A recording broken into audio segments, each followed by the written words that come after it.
Names are finally talking about it now that the systemic anti-whiteism is so obvious that it's impossible to ignore, and most people are having a hard time staying silent about it because they're so disgusted with it. And of course, Dr. Drew is getting nervous. Like, he doesn't want to admit the obvious elephant in the room, the systemic anti-whiteism. I am not ready to read. Remember, it was just a few months ago when Tulsi Gabbard left the Democratic Party, and in her announcement explaining why, she said in part it's because of their systemic anti-whiteism.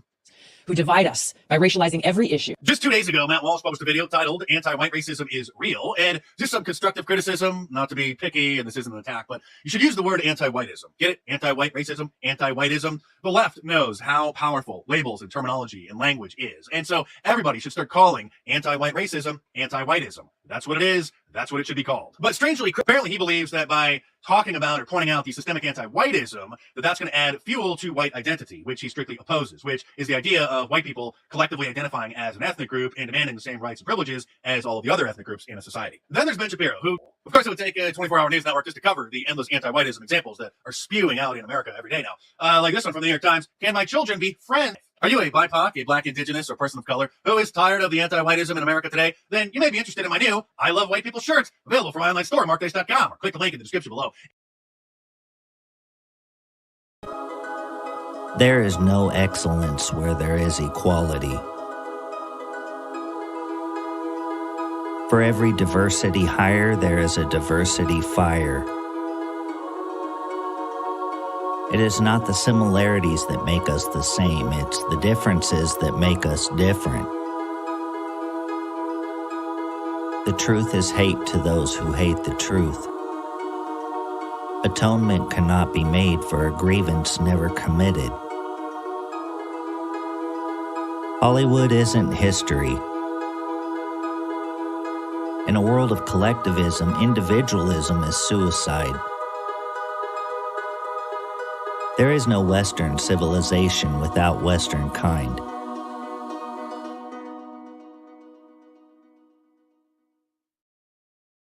Nations we call home, and has taken hold, a spiritual poison infecting us all. White people, am I right? Damn white people are pissy about racism. A population taught to hate itself and assist in its own demise. When we say we want to kill whitey, we don't really mean we want to kill whitey. We do. Some white people may have to die. I'm confused on why that's so controversial. A people lost in an electronic dream, bereft of meaning and enslaved by guilt. The only way that you should ever actually be in front of a black king is on all fours, and that all black men should know that they are kings. Yes, goddess. You have to give all these brothers beats a kiss if you're really sorry. Go back down, come on. Do as you told, man. Go on, bow back down, man. This is a good white man, man. This is right. Understand. What happens when we no longer care? When we allow ourselves to be dominated by our victimizers? Our most innocent pay the price.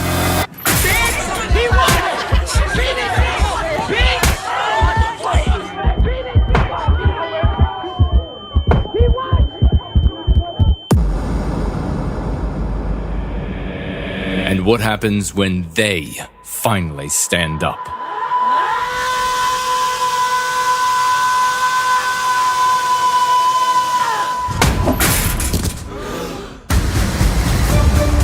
The most important story for the 21st century, in a time when we shall re-enter history, when we shall create a new world in our image, and when we shall finally reawaken and become heroes. Crucible, Child Patriot, American Victory, by Jason Kerner. There's no Western civilization without Western kind. There is no Western civilization without Western kind. There is no Western civilization without Western kind. There is no Western civilization without Western kind. There is no Western civilization without Western kind. There is no Western civilization without Western kind. There is no Western civilization without Western kind. There is no Western civilization without Western kind. There is no Western civilization without Western kind. There is no Western civilization without Western kind. There is no Western civilization without Western kind. There is no Western civilization without Western kind.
Hey kid, don't ever let them get inside your head. They'll tell you what to do in life instead of everything you know that you could get. Don't let them guide your life towards regret. I'll fight for what I love with every breath. My past is filled with things I won't forget. I use them all to push me to my best. So treat the worst of times just like a test. If only I could go back in time, I'd tell myself that everything will end up alright. Just push yourself, test yourself, figure out what you like, and find your limits, don't be rigid, always work towards a prime. Surround yourself with open minds, people can change your life. A few friends with intent can help you feel alive. Find a passion, take some action, and with a little time, just be patient, make a statement, try to enjoy your life. They'll try to kick you while you're down. They wanna rise up while you drown. They wanna fill your head with doubt. They're silently scared that you'll figure it out. I'll make it look like I'm losing, won't bother hiding my bruises. And when they finally think you're wounded, then it's your chance to be ruthless.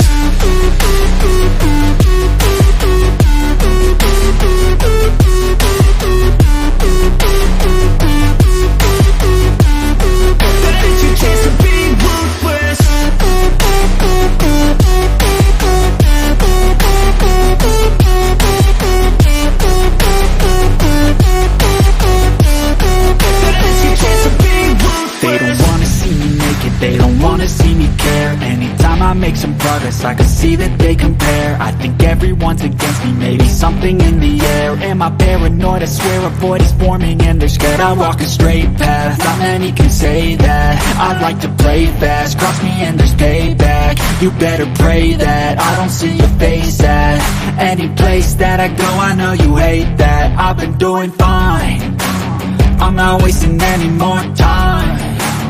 I live for the fight and the climb, and And I think that the pain that's deep inside is what defines. So I won't give up, I'm gonna make it to the top. I don't care what's in my way, I swear I'm never gonna stop. I could fall flat on my face and I swear I won't give back up. Cause I don't deserve a thing and the road ahead is tough. They'll try to kick you while you're down. They wanna rise up while you drown. They wanna fill your head with doubt. They're silently scared that you'll figure it out. I'll make it look like I'm losing, won't bother hiding my bruises. And when they finally think you're wounded, then it's your chance to be ruthless.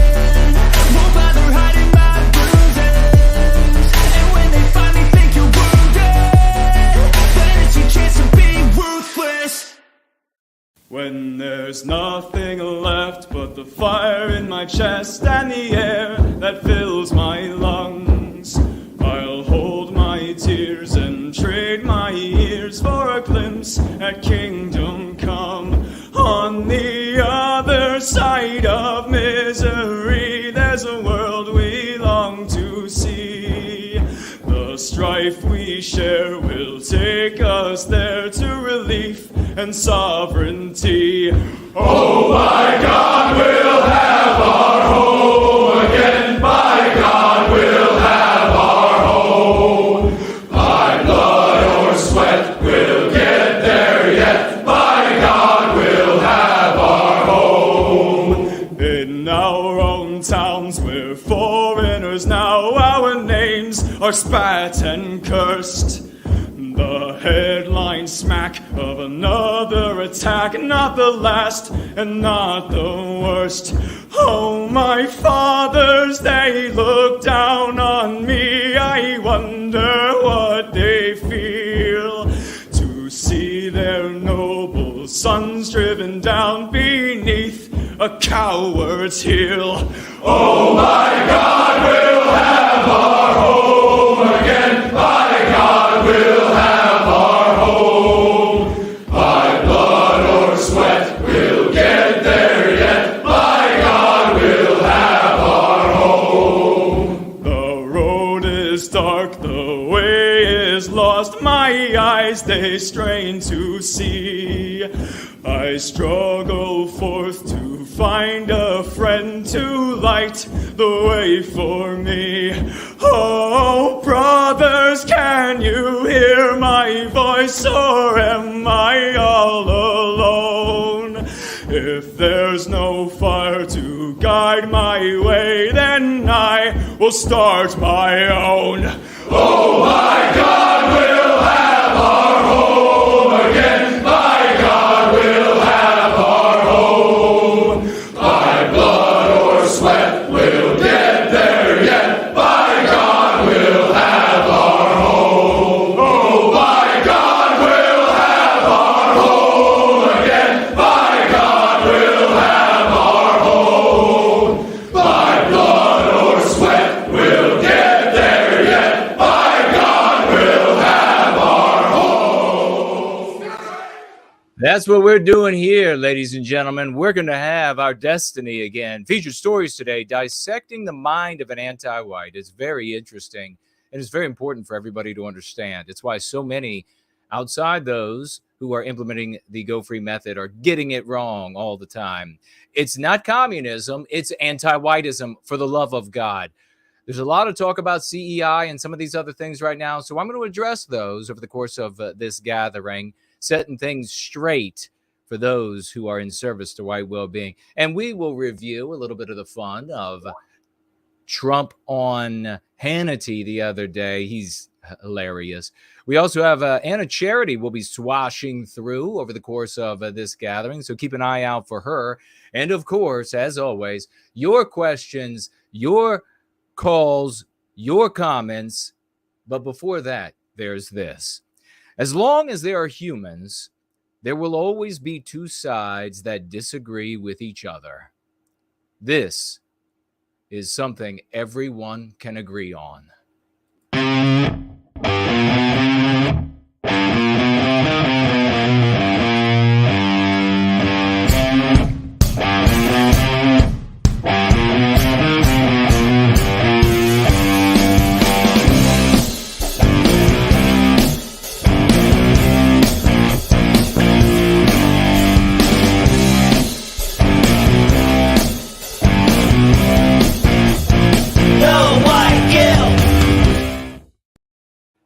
And we are going free, ladies and gentlemen. It is 5 p.m. in the once great state of Virginia, outside of Mordor on the Potomac, as you know, 7 in Sydney. It's probably that way, 10 in London, and midnight in Moscow. And I am here on camera, even though this past week I had a procedure on my face. And these right here, as you can see, are Steri-Strips. There's some blood coming through. Be not afraid. Be not afraid. My blood is pure gold. When the doctors cut me open and they're like, your blood is gold. And I said, I know. Check the records. That's just the way it's always been. It's great to see everybody. Wonderful for everybody to be here. We have hopefully folks will be showing up. We'll have fun. We have a lot of fun. A lot of interesting things we're going to be going over the course of this gathering. You may, during this gathering, financially gift to yours truly by heading down into the description below, and you will find the URLs for Cash App, where you can financially gift in cash or cryptocurrency. You may head on over to DLive and financially gift in their cryptocurrency, or on Odyssey in cash or their cryptocurrency. If you would like to financially gift a cryptocurrency just by itself, anonymously, you can head on over to nowhiteguilt.org, click on the financial gift tab, and that will pull up the wallets I use, as well as a snail mail address at which you can write me snail mail. And we love the snail mail that we receive here in the mail bag. But before we get to that, and even before we get to the swash and the stories, which is not far away, it's going to be very fun. We're going to head on over, because this is the beginning of the month and we celebrate those who financially gift without any thought. They jump on those platforms where it's just a monthly thing. They don't even think about it. They just know they're doing the right thing. And please, if you all with me, we'll give some 007s, 07s. This is the honors roll call, ladies and gentlemen. Raucous emojis, 95s, throwing gems at their feet and crowns for their head. These wonderful champions. And we begin with the all-stars of the honors roll call. And we begin there at even the very top of the all-stars. At the very top of the all-stars is Promethean Healing, ladies and gentlemen. God bless that champion. Also in the all-stars, we have the wonderful, you know him well, we watched one of his videos a moment ago, Final Blossom. And Joseph is over there in the all-stars segment as well of the honors roll call. And rounding out the top of the all-stars in the honors roll call is the great, the one and only No White Guilt Clips, ladies and gentlemen. In the all-stars, this guy, truly amazing. You know, can't say enough about him. And last but not least in the all-stars segment is Mother of Victory. God bless you, Mother of Victory. Thank you so very much. In the all-stars of the honors roll call, and we shall continue with the rest of the honors roll call, and then we will move right into the epic swash that we have here. Ben is on the honors roll call. Wingit is there. Save Western Civilization Now. King Petrus, the one and only Brad C is over there as well. And we have Happy Cat is there, as well as a Michigan. A Wave is over there. I did mention Joseph as the one of the all-stars in the honors roll call. And we also have this is Finar over there in the honors roll call. Thank you so much. Promethean Reckoning is there. Tamara is there. Thank you so very much. User 15B, user 44, both over there. Mavrant is there. So is Mr. Walker. So is Greg, as well as GDA and All-Star. And then rounding out the very end here of the honors roll call, ladies and gentlemen, we have Publisher Publisher Wood is over there. Riot Skid is over there. WK Hendrickson is over there. Maximilian is over there. And WRM 1090. God bless every single one of you in the honors roll call from the very peak to the bottoming out of the honors roll call. We love you all. Thank you so very much. It's very meaningful. Your service to white well-being against all of the odds arrayed against us is most valuable. It is most generous, and deeply, deeply, deeply appreciate you for that service. God bless you. Thank you so very much, every single one of you. And if I did not mention your name, please reach out to me because I'm not seeing it here. And we will make sure that your name is read next time so that we can celebrate you too as one of these wonderful champions who are in service, financially gifting over the course of the month without even giving a thought to it. And many of these people, as you know, they financially gift on top of what they do on a monthly basis. So for them, an extra 07 crowns for their heads of these champions. You may also tag me as No White Guilt in any of the chats or over there on the question widget of Entropy, where you may also financially gift over the course of this gathering. And I will read your question or your comment. If you disagree, politely, I will speak to it because we're white here and that's how we do things. Let's get into the swashbuckling announcements, ladies and gentlemen. We have right at the very beginning, I want to give a big swashbuckling gratitude and thanks to our one and only Anders, who is swashing like a machine at all times. He is a swash machine.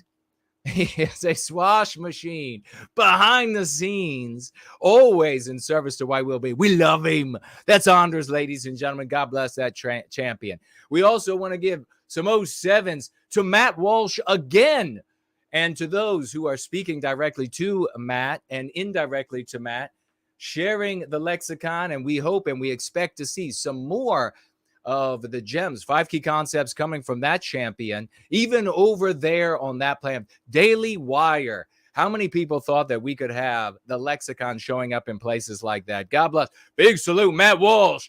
It'll be King Walsh if he keeps this up. We want to give a big raucous salute to one of our very own Artificer. I got to show you this, ladies and gentlemen. Check this out. He's out on the town, and look what he found out on the town. Can you believe it? Someone has actually spray painted. Now, this definitely calls for some swashbuckling flags. Please break out those swash flags for this champion. We're going to be getting into our stories in just a moment. We're going to be dissecting. I wish it was vivisecting an anti-white brain. We're going to be dissecting an anti-white brain. We're going to be talking about CEI and saying the conservatives are all talking about this now. The cuck-servatives are all talking about it now, and they'll be talking about it until the cows come home, and there is no Western civilization left. So we're going to have a quick look at that as well. But before we do, we're going to finish out our swash and celebrating because we are a community that changes the world. We're not here just to hear news. We're not here just to shoot the shit with each other in the live chat. We're here to actually change things. That's why there are so few people here, because these people want to get off their asses, that they don't want to be fat asses, and they want to change the world. NoWhiteGuilt.org. Artificer, great champion here. But guess what, ladies and gentlemen? Nothing is forever. And the very next week or so, some piece of anti-white garbage, some piece of, look at this, some piece of probably cuck-servative trash went out there and decided to spray paint over the thing that matters. Oh, you can't talk about race because we're better than them. They're killing you. They're saying, quote, we're killing you because you're white. Wait, stop violating my property rights. Fuck you. So they spray painted over it with this shit here. 9/11's an inside job. You can say that until literally the sun envelops the planet and nothing will change for Western kind. Nothing. Nothing will help Western civilization. They've been saying this sort of thing ever since 9/11. How many years ago was that? Can you do the math, you retardous, imbecilic loser that did this? Wrote over it. Well, guess what? Artificer, apparently, whoever he's out there, and he has the fortune, the great fortune, this champion, total swashbuckling flag, swashing through town. He's following somebody around by just quirk of fate because bing, Look what ends up happening here. Oh my goodness. NoWhiteGuild.org shows up again. And of course, undoubtedly, folks, the imbecile that spray painted over the first time or some other conservative loser will be back to spray paint over this again because you don't want to talk about race, even though that's where they're killing us, because you don't want to do that. Well, the fight will go on, I can assure you, because Artificer seems to be shadowing some totally swashbuckling epic badass. God bless you, Artificer. We love you. Many salutes. Crowns for that man's head. Swashing through town. It just doesn't end. We have Cool Papa J Magic saying this, ladies and gentlemen. You all know, since Cool Papa J Magic has shown up, he has been nothing but a true swashbuckling hero in service to white well-being, taking down anti-whiteism everywhere you turn. Cool Papa J Magic writes this: at No White Guild, ever since I became aware of the attack on our people, I've wanted to help in the fight for our well-being. I just didn't have the tools until Franklin pointed me here. Let's give it up for both of these champions, ladies and gentlemen. This is what Franklin, this is what Anders, this is what Mr. V, this is what so many, this is what Biospirit of the West. When you are out there and you find new champions and they go out there and they champion for white well-being, this is like the only kind of pyramid scheme that is good, because it is credit to you that you brought in the champion, giving it up for Cool Papa J Magic, Franklin. And then if Cool Papa J Magic brings in another champ, it'll be credit to Cool Papa J Magic, credit to Franklin. You see how this works. And the statues get only higher and higher in Western civilization for these heroes. But we're not done giving it up for the great Franklin, ladies and gentlemen, because as you know, he is an epic swashbuckling champion. Keep those applause and crowns and gems going for Franklin. 95s, 07, 007 to Franklin, ladies and gentlemen. It's still showing up. Wallpaper in Virginia. What a true champion this guy is. He cannot be stopped. Does he ever sleep? Does he ever stop to eat and drink? No. He's busy wallpapering. He's the wallpaper man, and we love him, ladies and gentlemen. Franklin, IRL, burning it down in the great state of Virginia. Somewhere else where that's taking place as well, and you know him. Irish Christ writes this. Just today, I spoke openly on a packed train about our victimization with a Westman from South Africa and a Sudanese woman, while masterfully exercising the 5 key concepts, as well as the biospirit concept in great depth and profound detail. Give it up for the Irish Christ, the Irishman up there in Canada. He finishes, then on the bus back, I did it even better with a young Indian lady as well as a nice Asian girl named Anne. Thank you so much, champion. Spreading white well-being everywhere he goes, even bringing the message to people of other races so that they can stand up and stand with us against the evil, the great evil of this age, the one evil of this age, to which all others are subservient. God bless him. Finally, we have here, finishing up Swash, and we're going to be getting into our stories, ladies and gentlemen, because they are epic stories, and you're going to want to be part of this. We have the great Azimuth Clark, who says, swashing around the Nerderotic channel right now. He writes, swashing. That's what you want to be doing, folks. We're changing the world. Be like Azimuth Clark. 14,000 live viewers at that moment. He says 10-panel live stream with millions in combined subs. These people support white well-being, but aren't using the 5 key concepts yet. I've been using the lexicon in the live chat and comments successfully. Mods have no issues. Someone on a past stream, I don't know who, another one of our champions, ladies and gentlemen, sent a donation and asked Gary Nordrotic his thoughts on anti-whiteism in movies and comics. This donation had the power of directing the panel's attention to our lexicon, and for a few moments, the entire panel was discussing how wrong anti-whiteism is. We have support everywhere. We just need to bring the lexicon to these people. They don't know what to call it, but they are experiencing it, and they know it's morally wrong, that being anti-whiteism.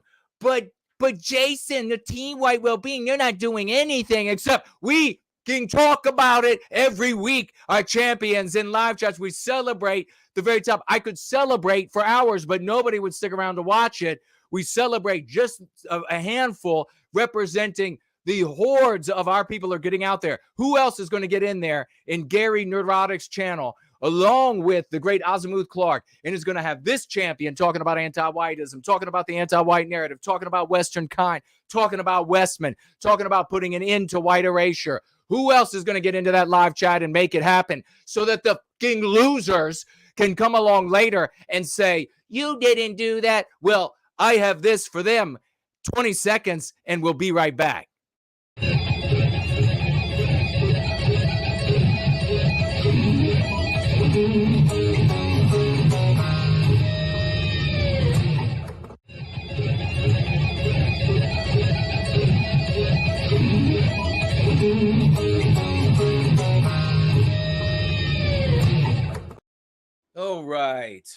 All right. Are we ready to have a good gathering together, ladies and gentlemen? It's just us. We're going to circle in here. Come on, pull it in. We're going to talk about some things right now. We're going to bring up the first of the items that we're going to be covering, which I guess, should we begin with?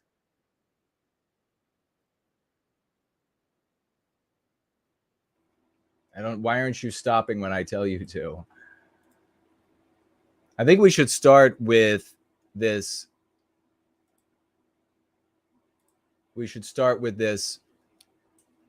It's not communism, it's anti-whiteism. And then we'll get into the much more intriguing dissecting the mind of an anti-white by way of a great video that the wonderful Mestizo Carf shared with us.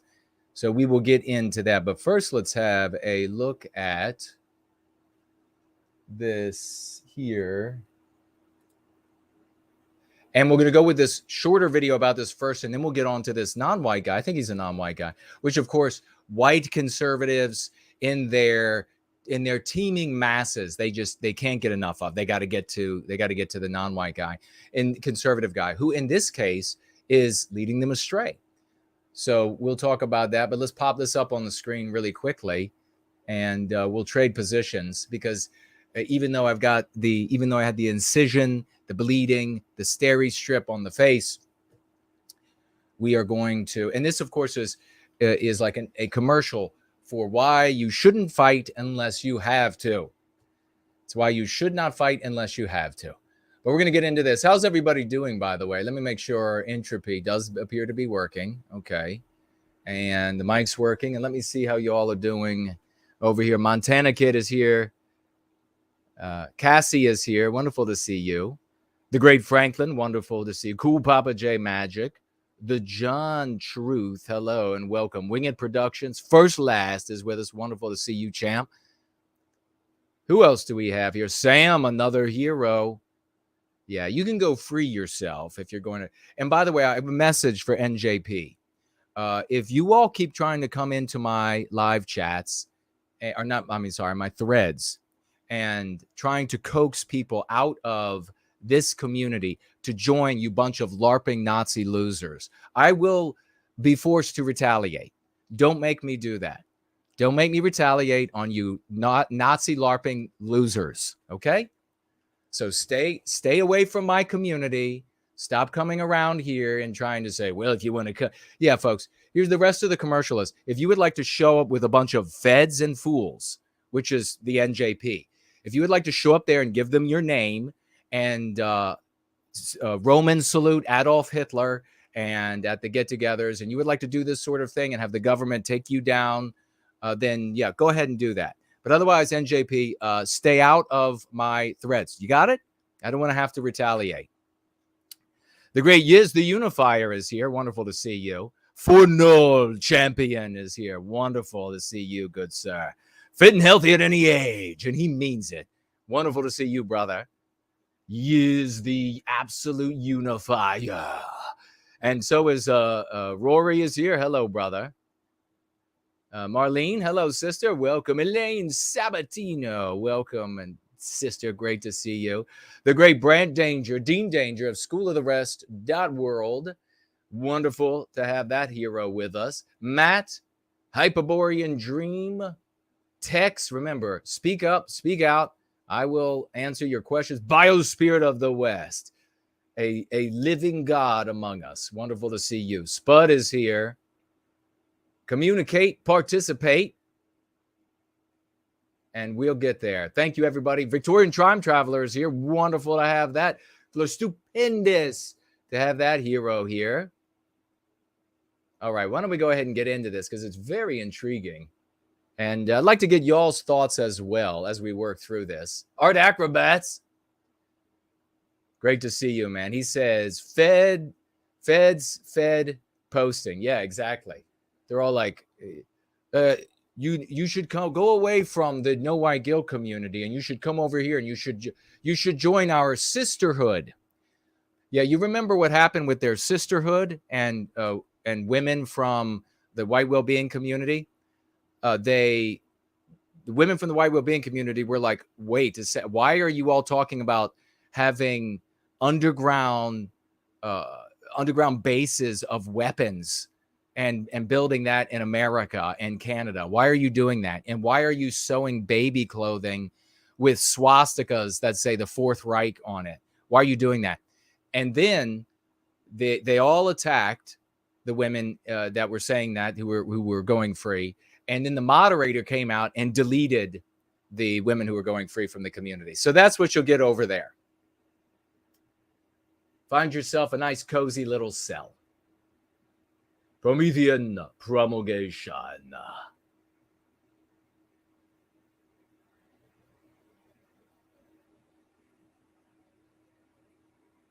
Sam says, did you have to throw down? That looks painful. I hope you're okay. It's been more of an irritation than you will realize. It's been more of an irritation. If somebody hits you in the face with a ring on, apparently there's a potential there to really like damage the tissue. And it's not just a matter of like, oh, it tears and bruises and then heals and everything's fine. Not all the time. So sometimes you're just, so it'll continue. It'll continue. It's a Steri-Strip. It's what they call a Steri-Strip. I don't know if you can see. And there's blood coming through it, but there's a bunch of stitches. There's stitches down low. There's stitches up high. It's just what happens. All right. It's just what happens. It's just what happens. Okay. So let's watch. This is really fascinating. This is really maybe I should turn that off maybe. And we'll take this off.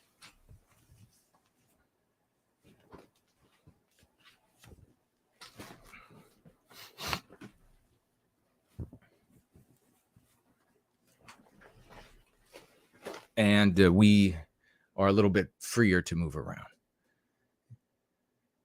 All right, here we go. And then tell me if you can see it. Their stores. They're not afraid of you. They're scared of a much bigger threat. Let me explain. Okay. He's talking about Target. It starts off, he says, Target is, they're not afraid of you. They're afraid of much bigger things. Now, this is a perennial conservative argument, a perennial rhino argument, a perennial conspiracy theory argument. And the argument is really a midwit argument and appeals to midwits and midget wits. The idea here is that there is, and what you're doing essentially is you're reducing the complexity of the world to this very simplistic, there's one source.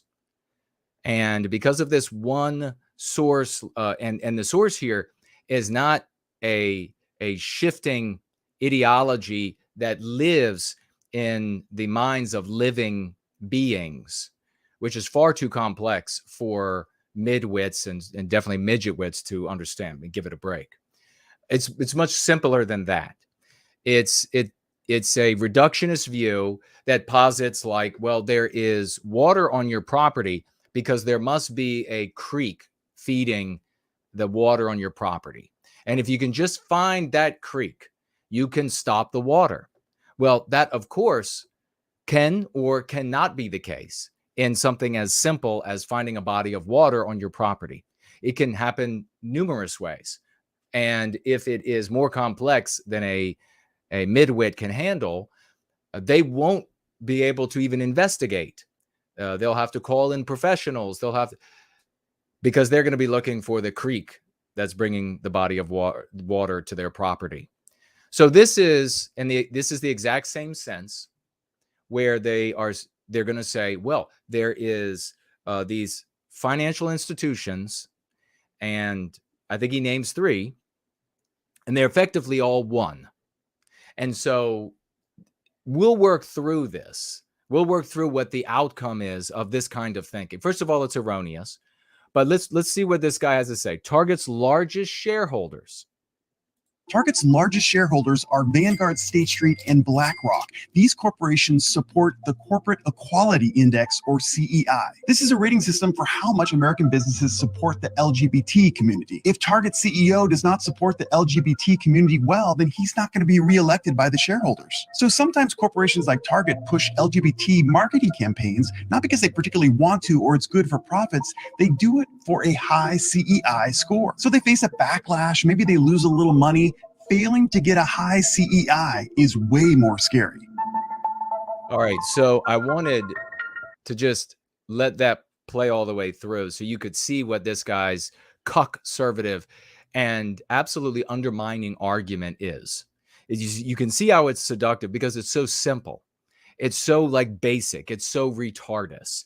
Well, there are these big institutions and they want this agenda here. And Target, and if they don't get what they want, then they'll be voting for a new CEO. They'll force the vote for a new CEO or whatever at Target. Well, let's take another look. Target doesn't care if you boycott their stores. Now, Target doesn't. That's true. Target doesn't care if you boycott the store. Why? Not because what he's about to say, but because your boycott is going to be infinitesimal to their ability. How can I say this? It's infinitesimal relative to vis-a-vis their ability to conduct business, their ability to bring in income, their ability to even expand. They're not really concerned about it. That's why the people who participate in a boycott, they know also that it won't have longevity.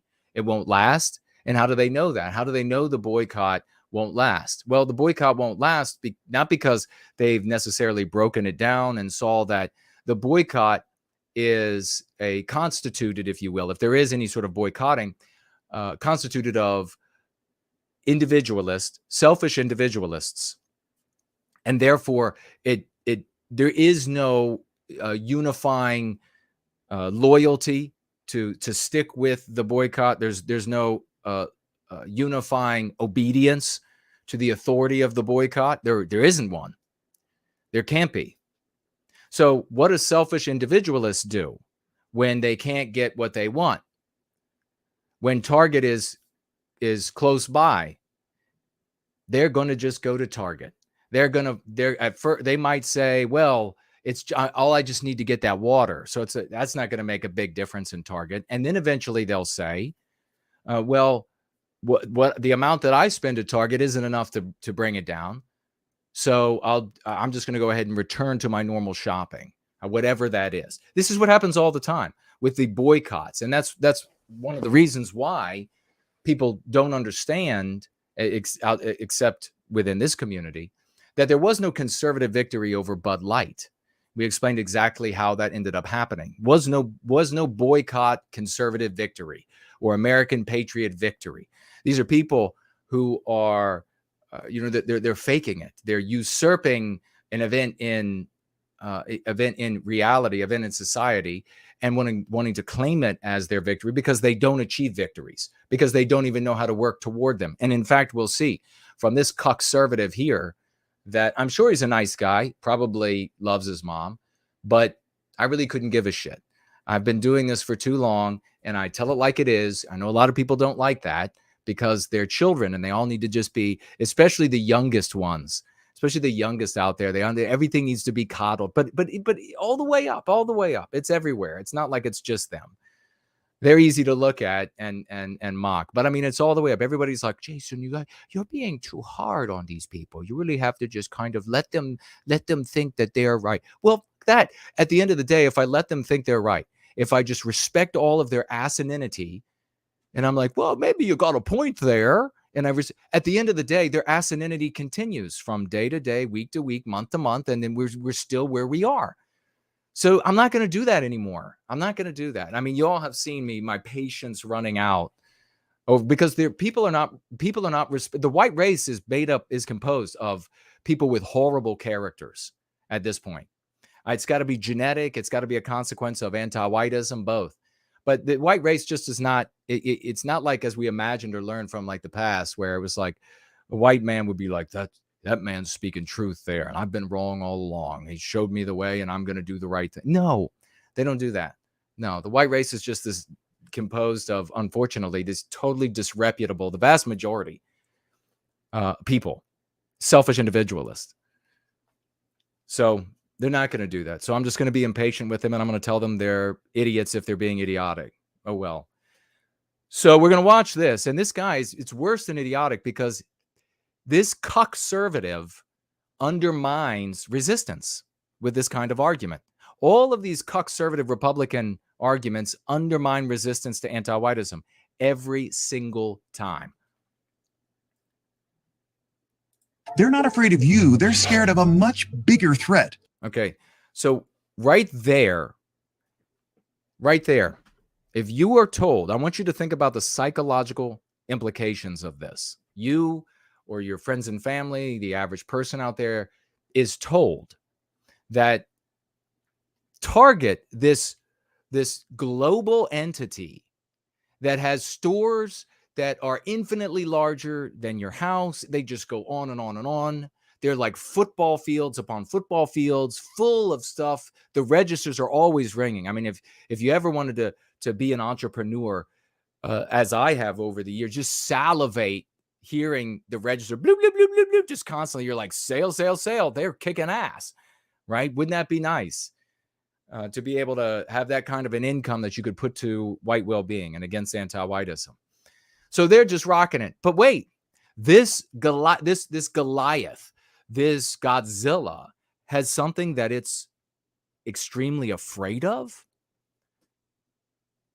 Walmart's come into towns and wipe out other businesses. They pour pavement for as far as the eye can see. You see the Targets, the Walmarts, you see the rows of people for as far as the eye can see. And there's something that this Brobdingnagian Herculean entity is afraid of. What can I do to combat the thing that Target's afraid of? Now, do you see what happens in the mind of the average person when confronted with this argument? It breaks down many different ways. And it always comes down to faineance. It always comes down to lethargy. It always comes down to being lackadaisical, putting it off, not doing anything, because you believe that we are up against omnipotence. Nothing but dilatory tactics, which is what we saw. Like we saw in PA with the school balancing. It's just like, how can we delay this? Because we can't fight it. The problem is you can fight it. But conservatives are gatekeepers, and they keep us from speaking to their communities. Just like the explicit white sympathetic sphere are gatekeepers and subversives, and they prevent us from speaking to their communities. Let's hear more what he has to say. You've already saw right in the very beginning, you can't win. This is just fear porn. Are you jacked up and off over it? Are you jacked up and off? Because that's now you, oh my God. Target's afraid. I mean, my God. My God.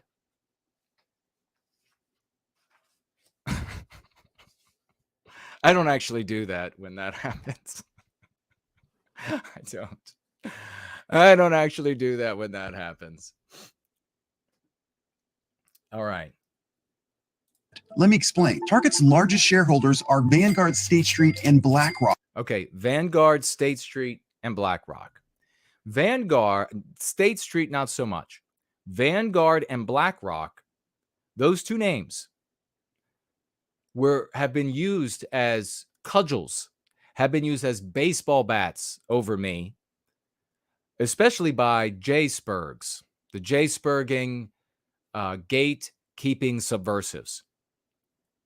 They love to, but as you can see, the conservative branch of implicit white sympathy, they come out and they want to talk about these entities too.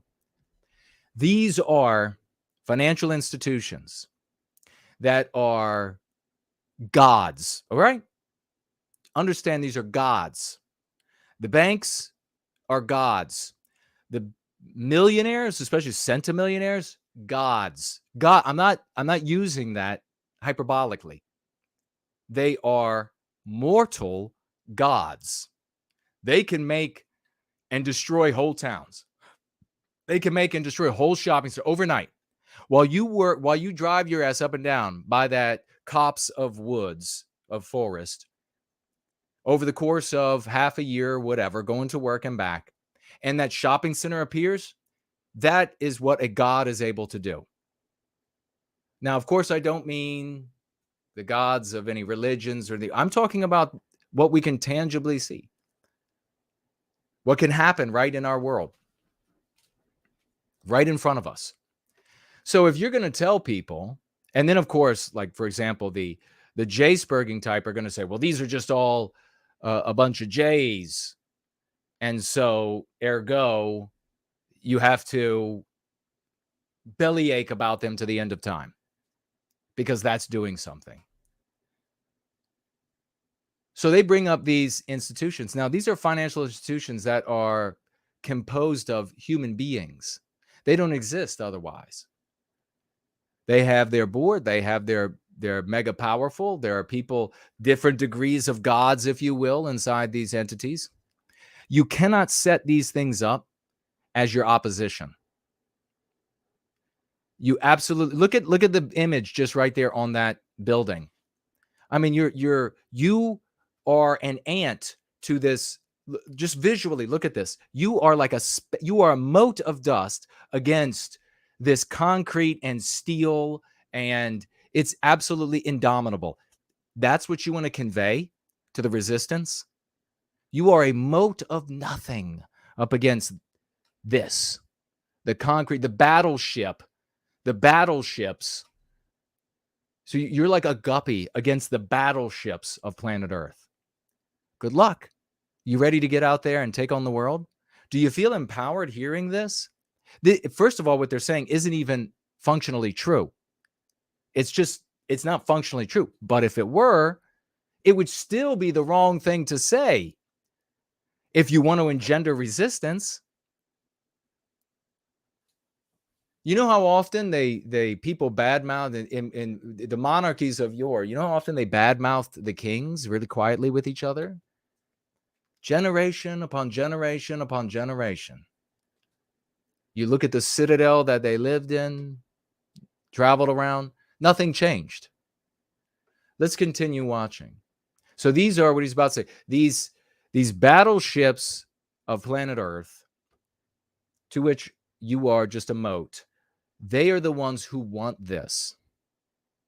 So what is your automatic deduction? Even if you don't say it. You see, we have to read between the lines. We've got to see what the subconscious is doing and thinking and ordering the person to do of the body in which it resides, as well as what they might say on the outside. Because on the outside, it's going to be this big fear porn thing and like this almost like disgusting eroticism. I mean, when are they going to come up with this as one of the genders now? This fear porn. I mean, the conservatives and the white sympathetics, explicit and implicit, they've got this market cornered. There's no way anti-whites could get in on that. BlackRock. These corporations support the Corporate Equality Index, or CEI. This is a rating system for how much American businesses support the LGBT. Okay, stop right there for a second. So then what he says is he talks about the CEI. And that, I will tell you right now, is totally meaningless. The CEI and the other guy we're going to be watching in just a second are going to talk about the two other measuring systems. Ignore the names of the measuring systems.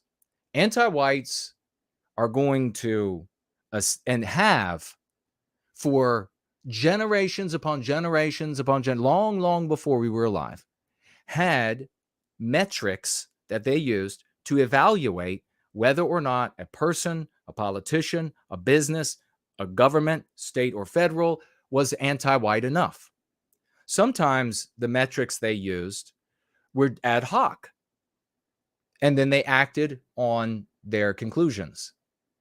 So they were ad hoc, they were just for the spur of the moment, and then they acted on it.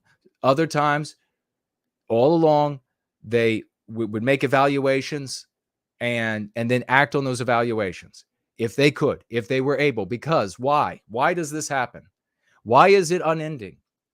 Because anti-whiteism is an ideology that motivates fanatical, religious-esque adherence to victimize Western kind, Western civilization. Our civilization is our projection.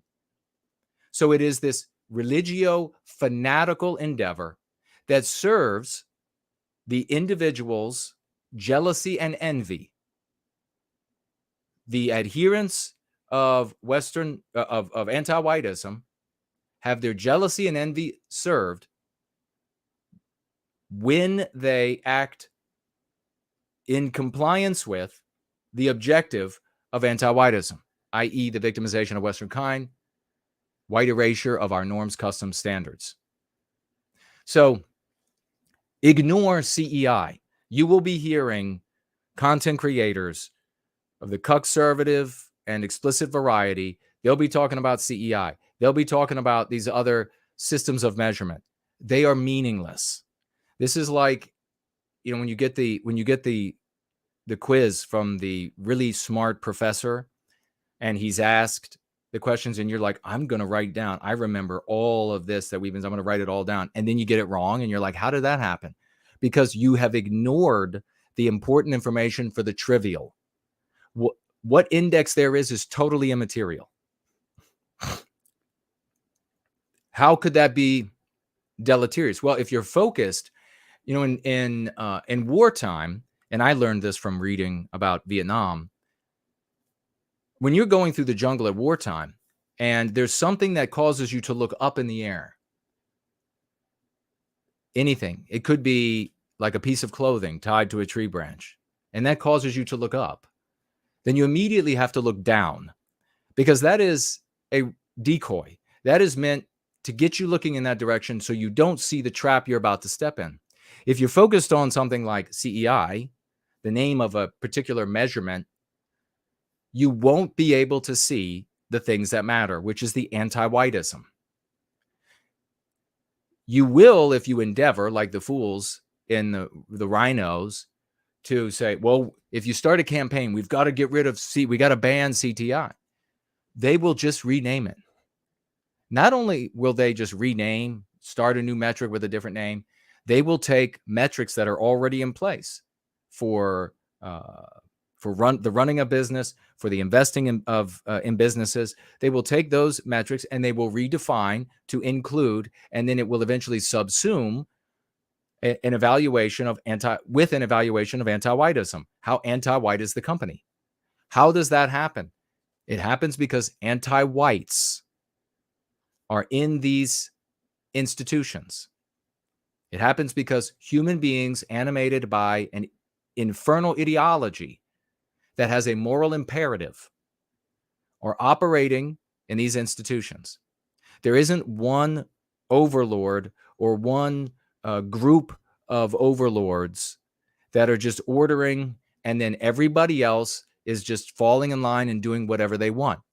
You can see the fallacy in that thinking on many different levels. Number one, the immediate conclusion of a midwit is that, well, we just got to remove the cabal. Everything will be fine then. That's really where like the J-spurging imbeciles get their, that's really where their conclusion comes from. Because of this erroneous notion about the source of anti-whiteism. Well, you just get rid of, they take a curative or a corrective for like somebody pissing in the swimming pool. Well, if you just get rid of the guy pissing in the swimming pool, then you don't have piss in the swimming pool. Well, he's the one standing on the edge of the pool pissing into it, but you don't know about anybody else pissing into it. Nonetheless, that is a corrective for the mind of a midwit that is inappropriate and inapplicable on the strategic level of recapturing our destiny. You're not going to be able to get rid of the gods that run BlackRock, etc. You're not going to be able to get rid of them. Period. The other thing is what he's done here, and this is a typical conservative thing, and I maybe he's actually accurate. My guess is no, though. But what they'll do is they'll take, I've seen it forever, and you all probably have too. They'll take something that's going on that anti-whites are doing, and because they're such cowards and they don't want to put their finger on the racial element of it, they'll say, oh, well, it applies to this here. It applies to, like, this guy could take this even further, and like another conservative content creator could leave out homosexuals. And he could say, well, CEI is all about pedo grooming. That's what they're measuring, how much a company is pedo grooming. That's normal for conservatives to do that. So be aware of that when you hear them. My guess is that this CTI, along with these other measurements, are measuring what? Anti-whiteism, how anti-white the company is. And then they're going to determine whether they're going to continue to invest or whether they're going to make a move to remove. And this is a natural evolution of the spread and promulgation of anti-whiteism without a resisting moral imperative, which is what we've created here. Don't give me no lip about because I'll whoop your ass. I mean, I've been able to fight. I've been in a few of them. Don't tell me, well, I got my Christian morals or I got my European religion morals. Forget about it. Those are They're beaten. They're beaten because the moral imperative wielded by anti-whiteism is built in to psychological warfare. So all your faiths have been beaten. That's why Go Free works in the minds of individuals. They're not having to overcome or ignore the proofs, the oppositional proofs, because they can undermine the opposition. So my guess is this is all about, but this is the cause, like celeb now for Republicans, conservatives, is to just talk about this and badmouth it, and then next year, the year after, they'll be capitulating to it. They already do. They already so much. They say, well, if you're an adult and you want to X, Y, or Z or whatever, then that's cool with me. Why is it cool with you? Why is the white erasure of Western standards and norms cool with you? Why are you good with? No, it's fucking disgusting. As I've said here, the only sensible thing that can be said for Westmen, which means men, women, and children, white men, women, and children, is that if somebody believes that they are a male when they were born female or female when they were born male, and they want to go out into the world and they can legitimately convince everyone around them that they are that, well, then I won't know that it's happening. I won't know that they're not a woman or a man. So I don't have to be okay with it. They are conforming as best they can to one of our norms. It's not conforming to our norms. And therefore, conservatives, I mean, you need to have the spit slapped out of your mouths. Not conforming to our norms to say, well, men can get, like a guy built like me can just put a dress on and then go out to the store and say, call me ma'am. No, I don't care how old he is. That is not, I don't care that he's an adult. I find it reprehensible.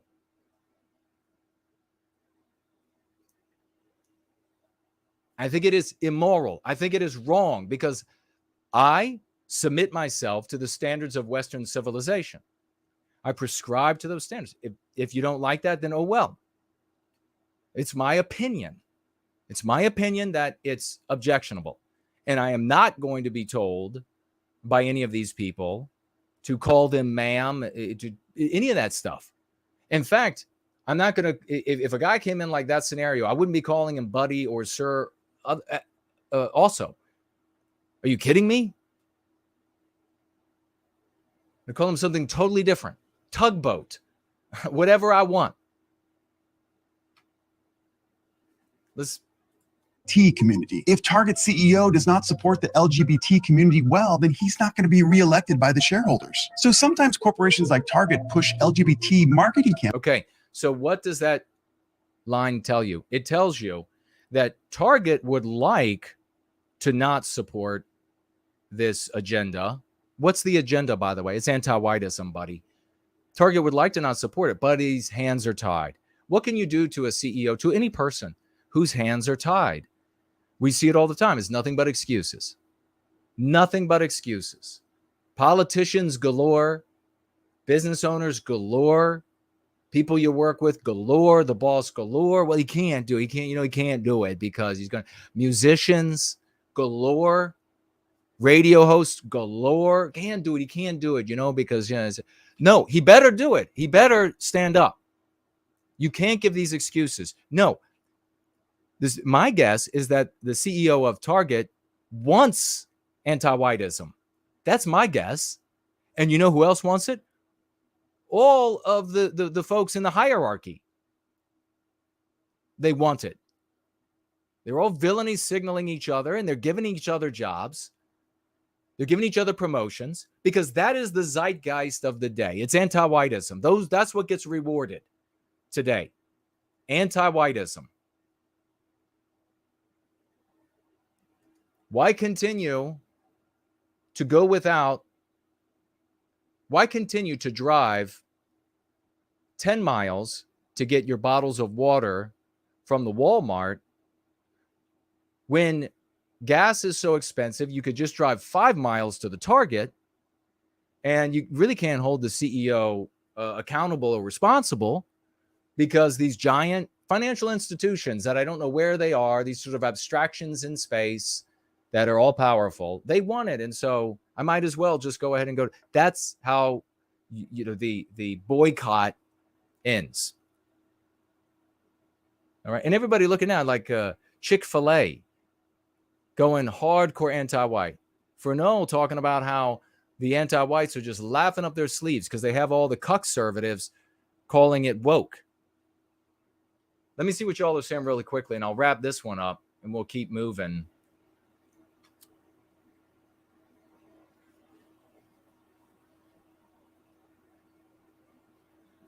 Blue Acid says, and this is, I'm telling you, man, you're trapped. You are trapped in self-defeating thinking. Saying just because the ideology has spread doesn't mean there isn't a cabal above that. Okay, well, then you're defeated. Just because the ideology has spread doesn't mean there is a cabal. Prove that there's a cabal. You can't do it.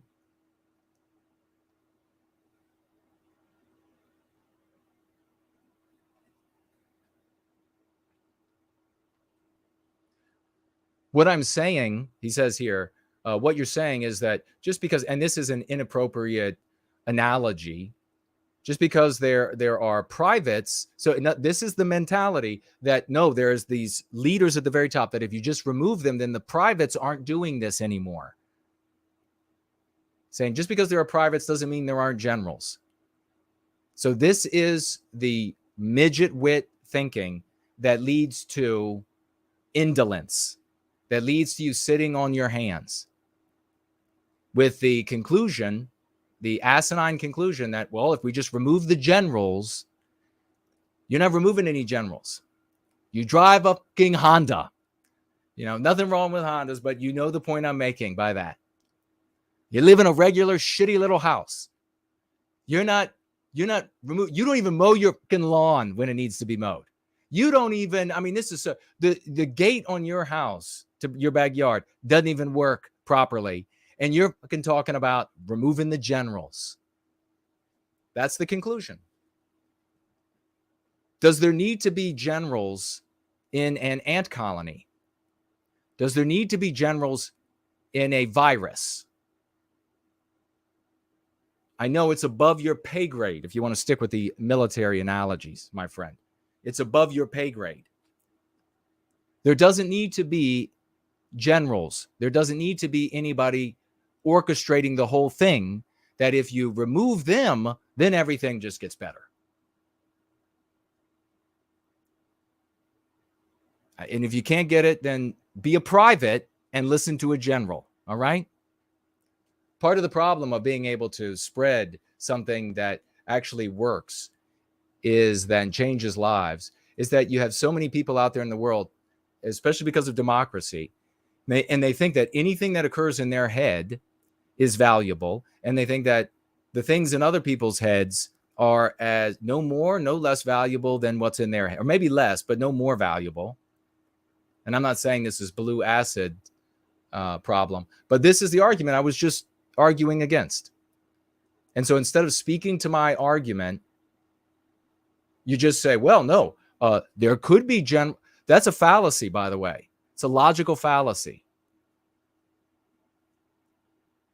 There could be generals. So there could be a giant invisible spider on the top of my head rubbing his belly. Could be there. You can't disprove. Where's your null hypothesis? Could be. Could be. Did you do any thinking? I mean, maybe you twist wrenches better. Could be an invisible spider on my head. An ideology, and in this case, Antiwhiteism, need not have a leader, and in fact does not have a leader. There is no group that you could remove. There is no financial institution that you could remove. There is no race of people that you could remove. And then anti-whiteism is better or gone or weaker or anything like that. You have to address anti-whiteism, period. End of conversation. And that's what we've created the remedy for.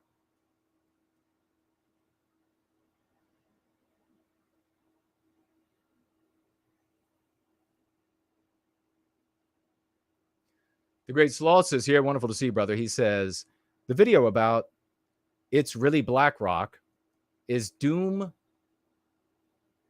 deifying, making the argument that there are some market monolith that the, quote, free market chooses. Yes, very well put. Perfectly said. Sam, don't say that on publicly. They'll be coming to kill people again for that, just like America has done in the past.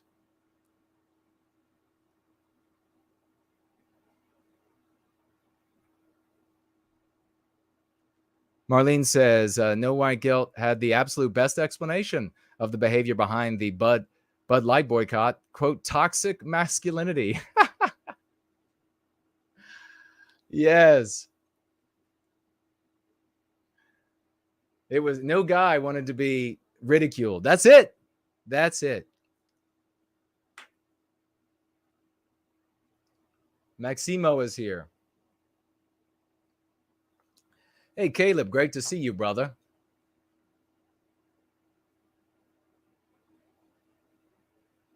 Cassie says, No White Guilt, give me and Grace and address, and we'll handle it. That's funny. Art Acrobat says, tell us what happened. What do you mean, brother?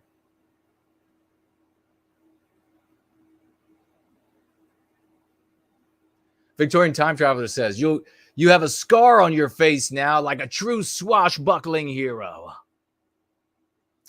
I guess we'll see what this one looks like. There was a scar there before, and I guess most people really didn't notice it, or they just were adults and they were ignoring it. David says, Jason's so inspiring. Yeah, so you saw me in person, brother. Did you see it then?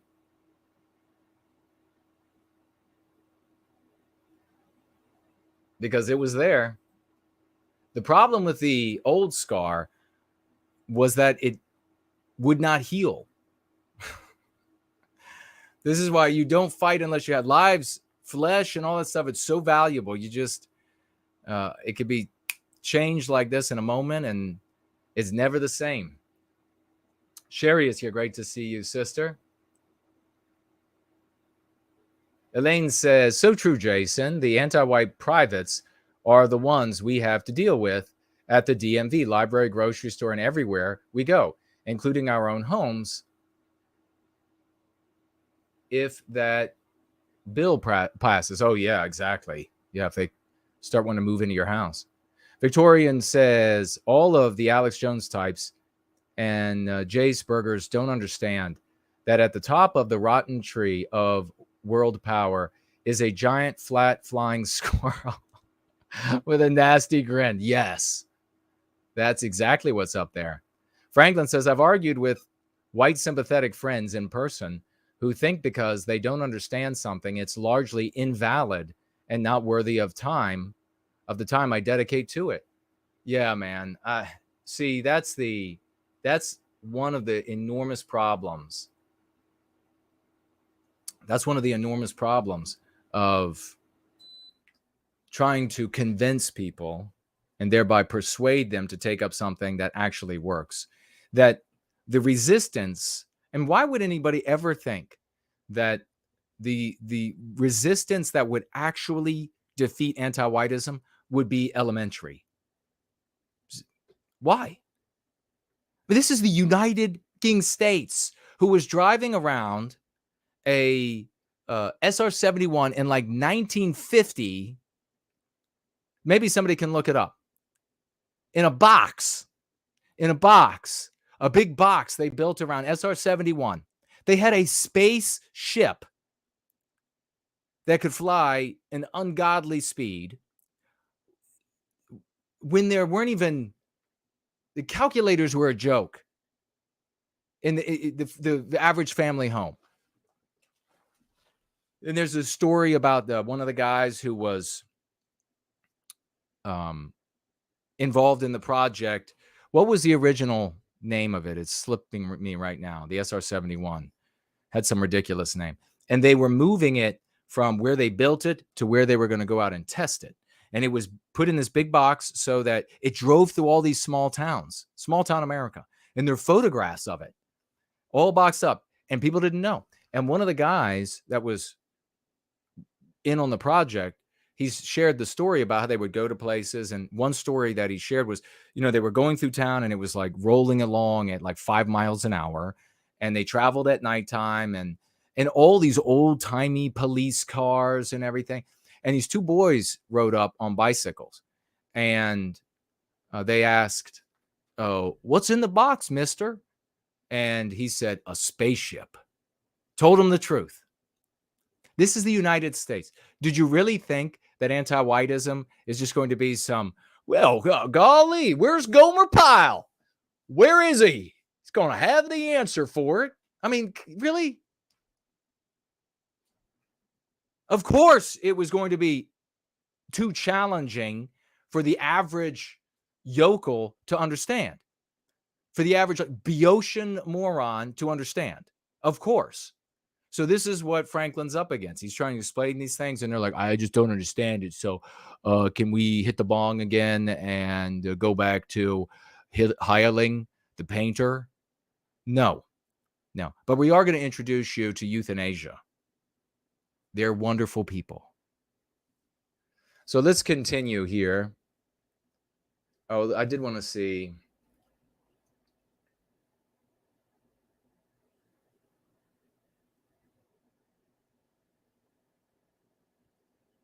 See if there are any actual legitimate counter arguments that I can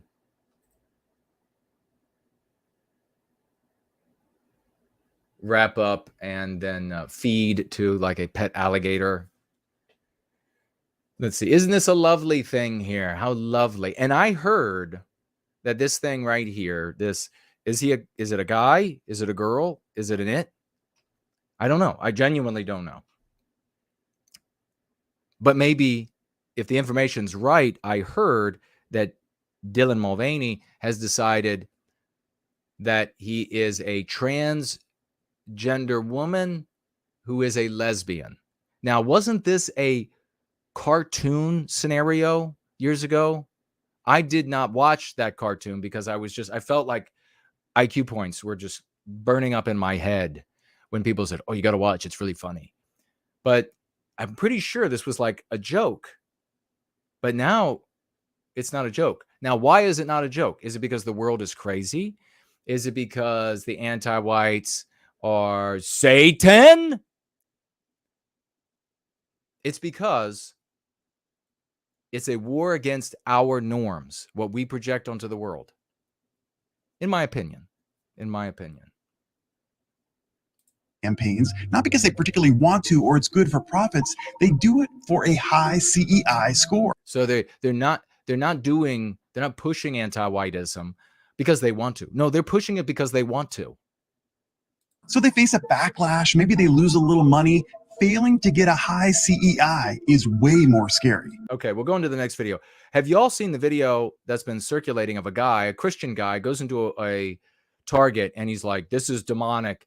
And the employee, like the $7 an hour employee female, she walks up and she's like, I'm totally for this. Get the hell out. She doesn't work for BlackRock. So is the problem BlackRock or is the problem what's animating her in her head? Wait, it would be so nice if like the higher your IQ, the more like supernatural you just can like float. And you can, because then the dullards would, oh yeah, that's different from me. Yes, it's different from you. And then a guy walks up and he's security. He's like, you got to get out of here now. And I don't remember whether he actually says that he's for it. I think maybe he does, but he's like, yeah, you got to get out. You cannot talk to anybody else here about this. And then the guy on his way out, he asked these two Asian people checking out. He's like, are you for this agenda? And they're like, yes. Is the problem BlackRock? It's all emanating from it's such a simple, like, storybook trope. I guarantee you, the real devious geniuses of anti-whiteism have looked in on us. They probably look in on us. They're probably watching all the time. And they're like, oh my God, they've got a handle on this. Thank God nobody will listen to them. Thank God they're surrounded by fucking imbeciles who just continue to say, oh no, you're wrong. You wrong. I would tell you how you wrong. Okay, so we got that one. Now this one's the more interesting, and then we'll be getting into the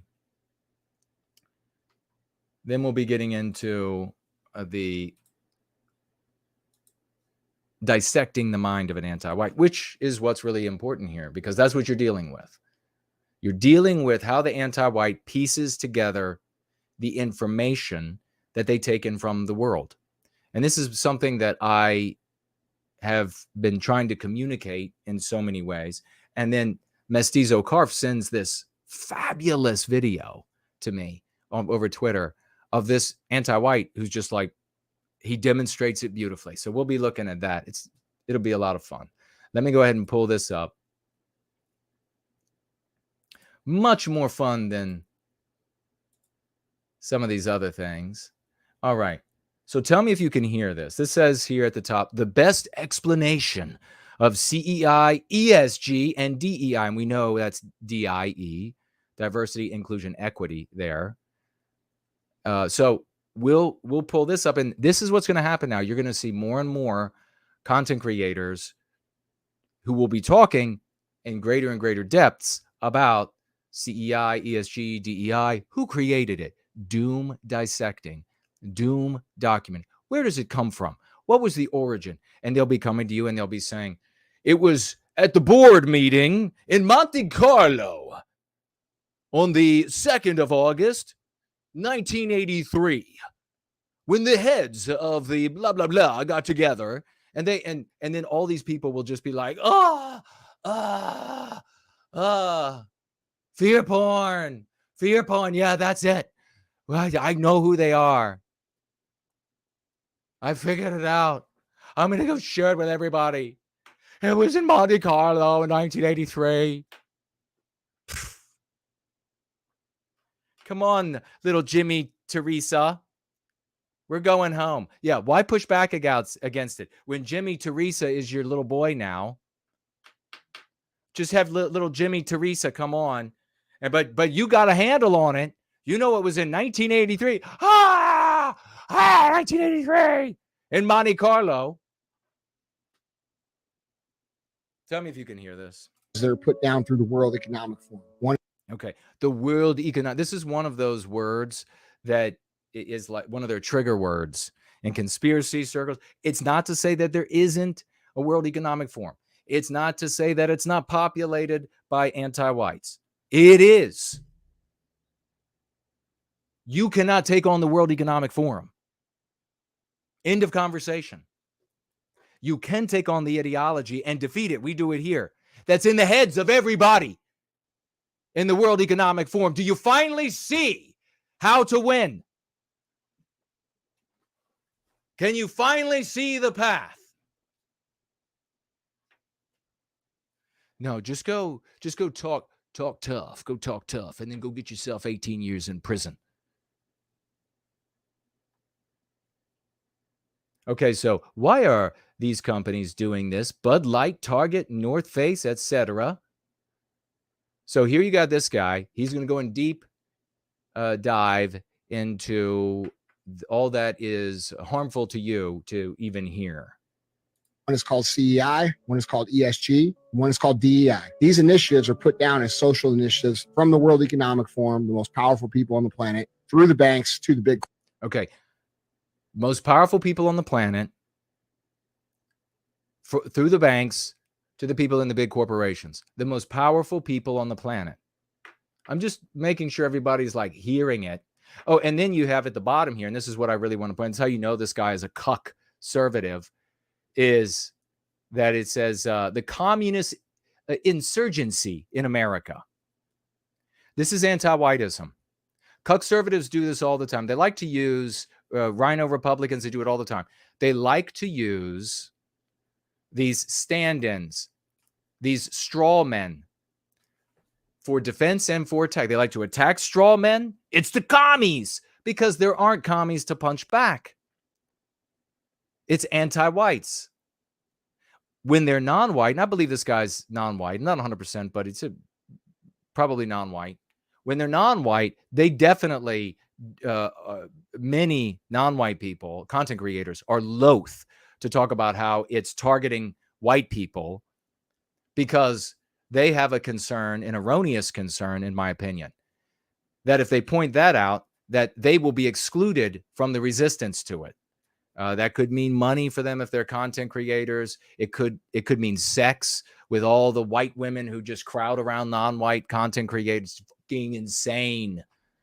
Fucking insane. I don't know why any non-white guy, if a non-white guy wants to bed down a white woman, just share a few conservative things. You don't have to go hunting at bars and trying to find the one that had, lost her father, never had a father, lost her mother recently, lost or whatever, and then prey upon her. Just go in there and share a conservative thought.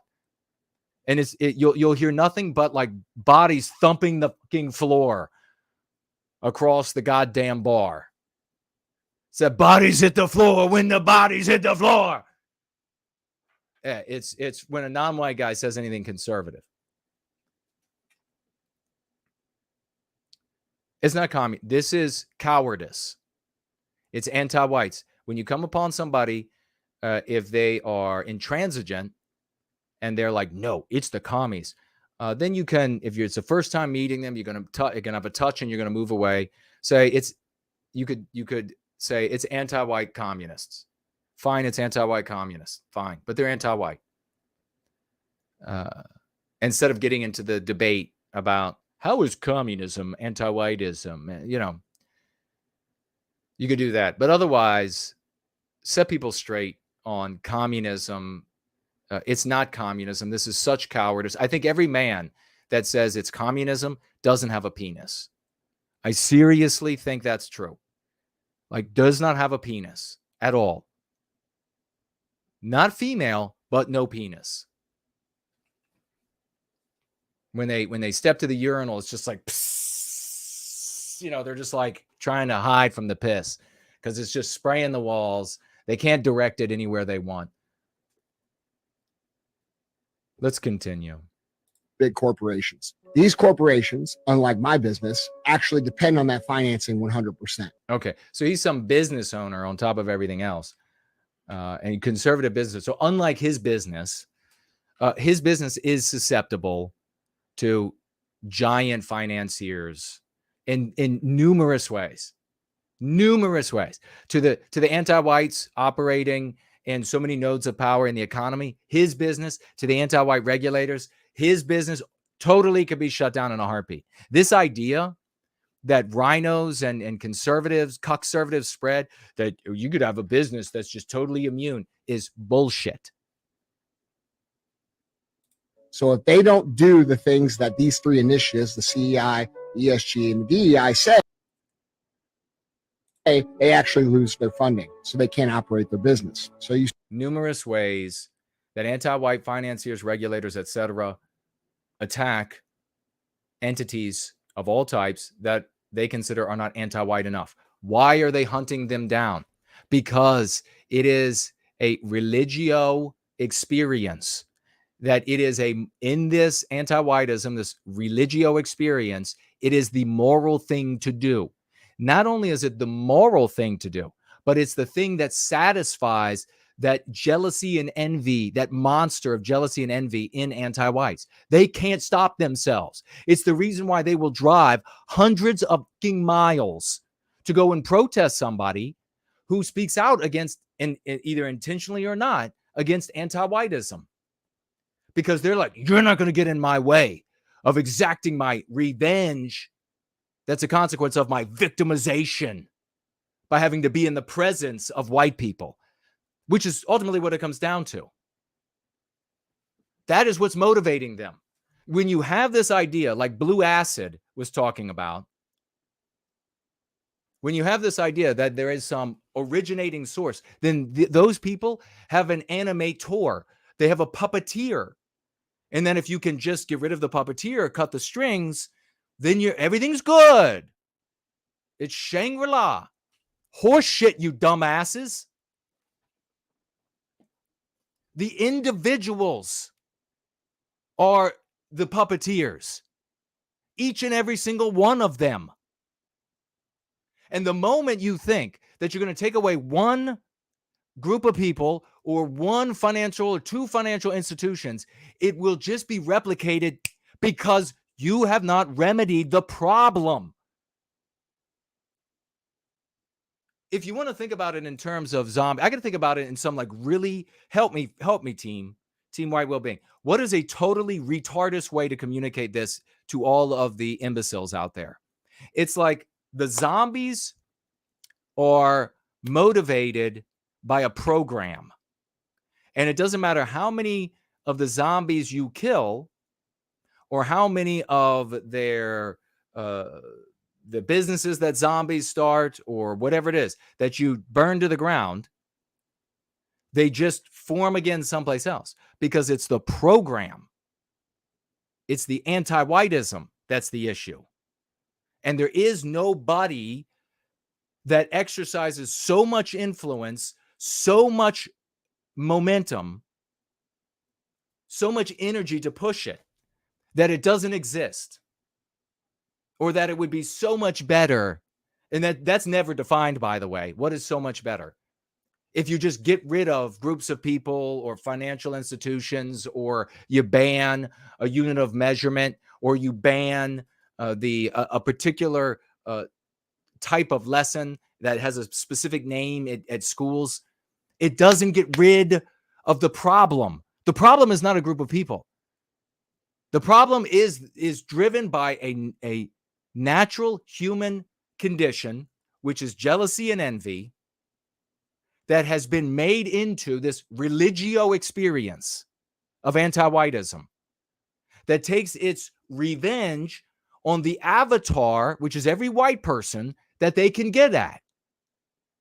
It's too complex for you to understand if you're not right now going either you're on team white well-being and you're like, yep, that's exactly what it is, or you're going, with this moment, this epiphanic moment.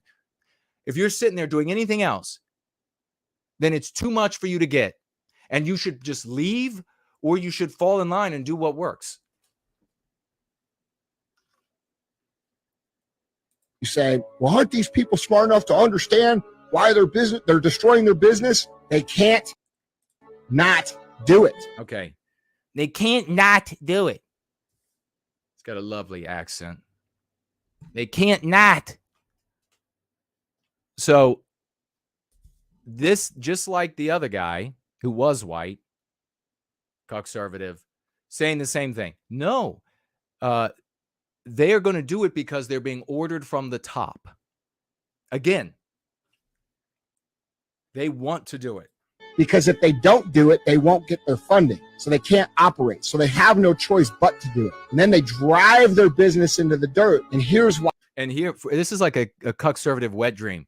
Just imagine if they could not do it, we would just have our products and service without any agenda. Oh, zippity ging doo-dah. That's all. It's what I've been living for. Let me check really quick. Let me check my... Oh, that's right. That's why my heart is beating now. And I have a soul. And I'm a sentient being. So I can buy goods and services without an agenda. Oh, yeah. Oh, yeah. Sickening.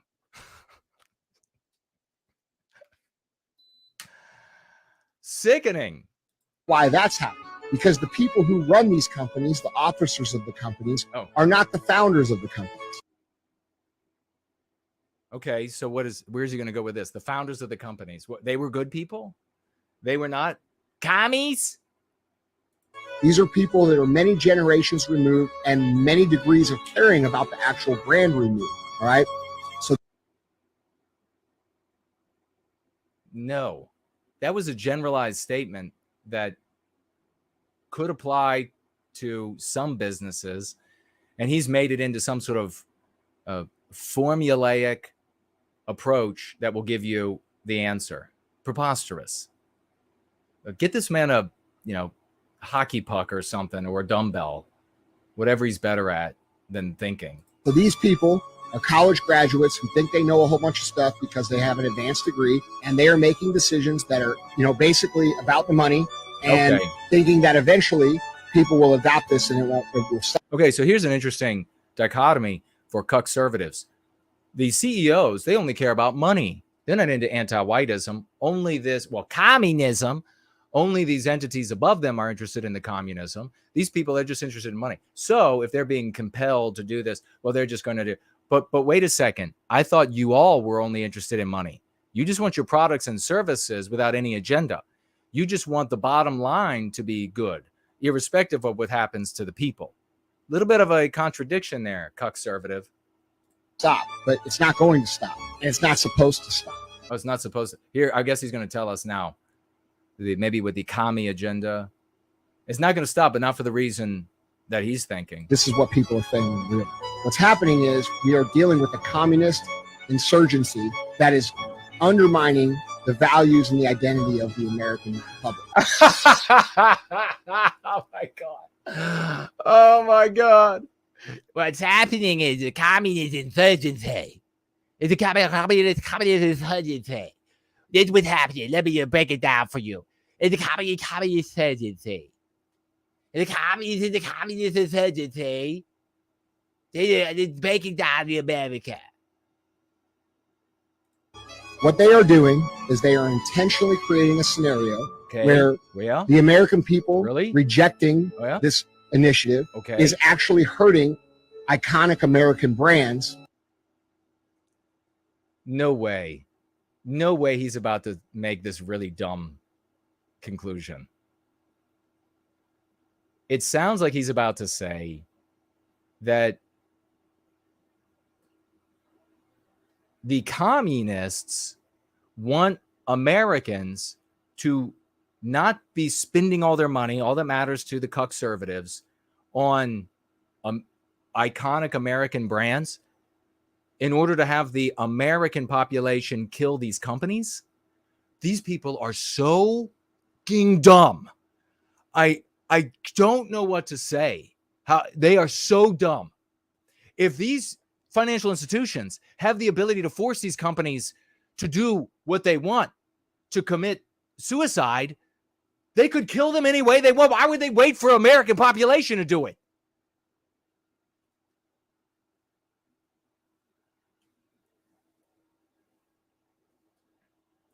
That remove much of the American identity. So when you name these companies off, all of these companies. So the American identity is in these companies? See, this is conservative, just pure and simple from start to finish. Doesn't it taste like you would imagine shit would taste? Like you would imagine poison, like paint thinner? If you had to drink paint thinner, doesn't conservatism taste like what you would imagine paint thinner would taste like if you had to chug it? They're trying to kill these companies, and we want these companies to be financially massive because they are our identities. God, we are in a sick state. We are in such a sick state in the West. Companies represent America when you think of them traditionally. So now they're removing part of the identity, which is part of the communist process called demoralization. If there's less identity in America, there's less to fight for, which makes it easier to conquer. Easier to conquer? We're conquered. We are and have been since before we were born.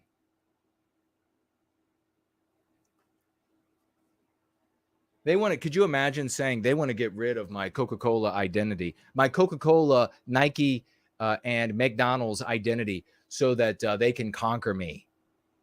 As the typical American or Canadian or whatever Brit sits there on the sofa that's caving in from their ass and the arteries are all clogged and they're just like chowing down the greasiest, fattiest shit, chugging a Coke. Oh, but it's diet.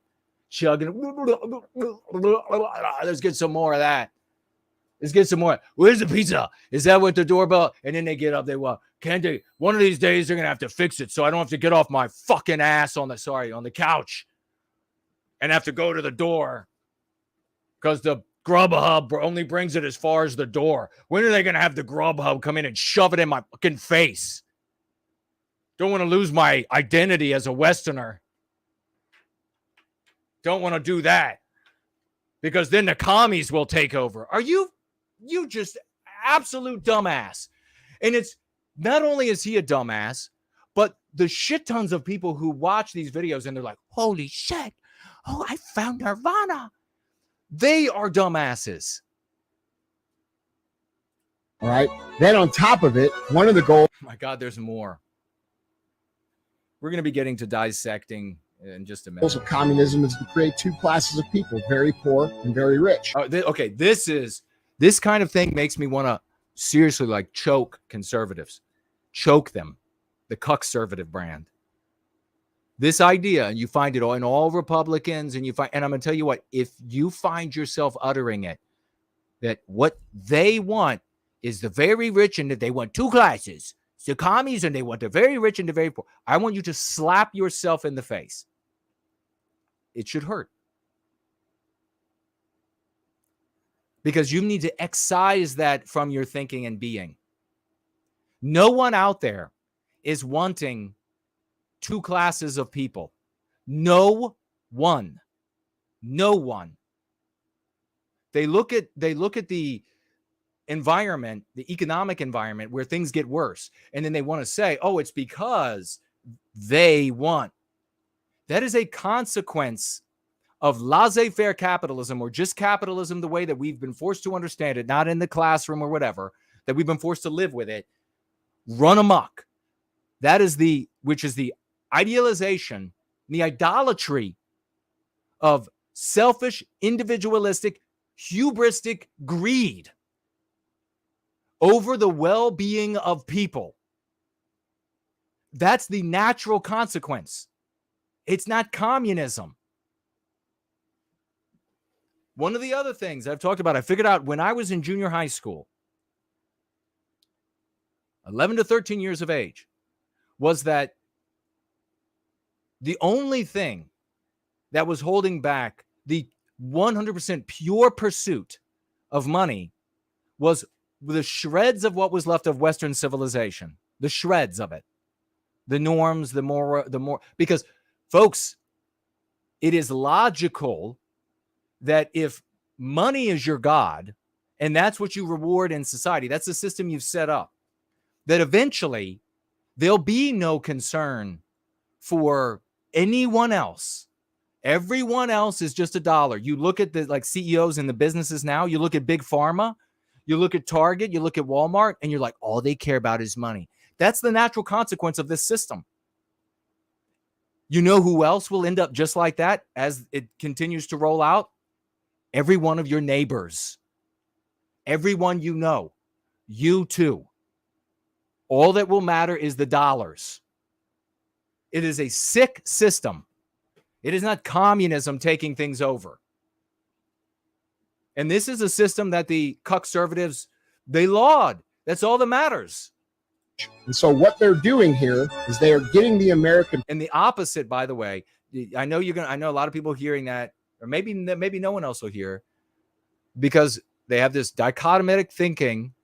It's just got to be one, or it's got to be the opposite, because that's all the two hemispheres, the midget wittery of the world. That's all they can get. The opposite is not socialism. So don't start with your lisping socialist bullshit with me. I'm not supporting any socialist system either. Socialism. It's like the Porky Pig. It's the conservative Porky Pig. It's the socialism. Public to cancel their own. Cancel using their terminology. Use their ideology. Your terminology, legitimize their ideology. Companies that actually hurts their own neighbors. Okay. He did make the argument that, I'm sorry, I've been having to pause it a lot because I don't want to play it and then go back to it. It's taking too long. So he did make the argument. He said, your identity is Coca-Cola, Nike, Starbucks, McDonald's, Wendy's, Chick-fil-A. And these BlackRock and the others with these endeavors and the units of measurement are forcing you to not spend your money at these institutions, and therefore they will fall. You will lose your consumer identity, and that will harm you and your neighbors. Fucking brilliant. Who are good, hardworking American people, because the people at Bud Light at the top are not the ones feeling the pain. Oh my God, at the top. At the top. Ding, ding, ding, ding, ding, at the top. Here, it's the delivery drivers. It's the hardworking red, white, and blue Americans that believe the same motherfucking shit that you all believe, who are getting fired or laid off or losing because of this. So they have run an operation. So the consequence is, go and buy your Bud Light today. Go get your Ford pickup. Maybe they'll even paint it up with that fancy rainbow thingy on it. You don't want the workers to lose. That'll be harming you. That'll be denying you your culture. Get a poster of Dylan Mulvaney. Hang it in your man cave. By the man cave, you know what your man cave should be? It should be your fucking house. And if your wife has a problem with that, she's not the right woman. If you got to have a hole somewhere, unless you got some like really weird shit going on. All right. You got to have a good aesthetic. Come on. Don't like, if you're wanting to coat the house in like sports posters, grow up. To push this initiative down through the companies intentionally, where the companies cannot resist it because they're required to do so for their funding, knowing that the American people are going to reject it and destroy these companies, creating the lower class system that they're trying to create in the first place. 3 initiatives. Wow, they're brilliant, aren't they? They're brilliant. They're all powerful. There's nothing you can do about it. Next subject. All right, we're going to be getting, let me see what y'all are saying. God, I'm epic. I'm totally epic. And we're going to dissect. We're going to dissect in just a moment the brain of an anti-white. And this is a really important video that we're going to be dissecting. It's actually really important material. So I hope we can get through it and make it valuable for everyone. Let me see what y'all are saying, and I'll take a look at the financial gifts. By the way, again, if you are you're checking in and you're like, what's on Jason's face? On the camera, in the mirror, it's very clearly a Steri-Strip. On the camera, it's kind of like you almost can't even, it's like a little bit of a different color. It's skin colored. You remember when the anti-whites all went crazy? How dare you call Band-Aid skin color? Because we invented them. Because this is our country, 90% white. And it's white people inventing, white people creating, white people making for mostly white people buying. So we're going to call it skin color. If you are a different hue and you want to produce Band-Aids specifically for the hue of your people, we'll go ahead. And then you can call your skin hue colored Band-Aids skin colored. And then when I see it and I see that, oh, shit, that one says skin colored, but that's black as night, I'm going to know it's not my skin that they're talking about there. And I'm not going to be all hurt about it and be like, hey, just force them to change that. It's all about just attacking the white race. That's it. So if you get close, you can see it bleeding through it. Got into a fight. And the guy had a ring on. And it damaged the flesh.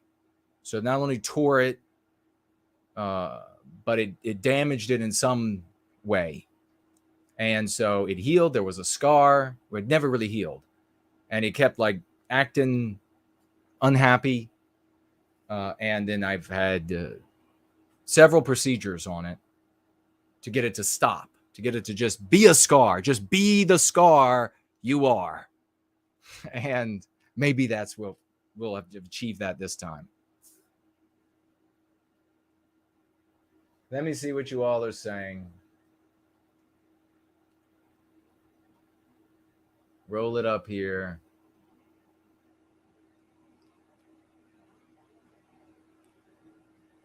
Neil says Blackbird. No, it wasn't. The original name of the SR-71 was not, the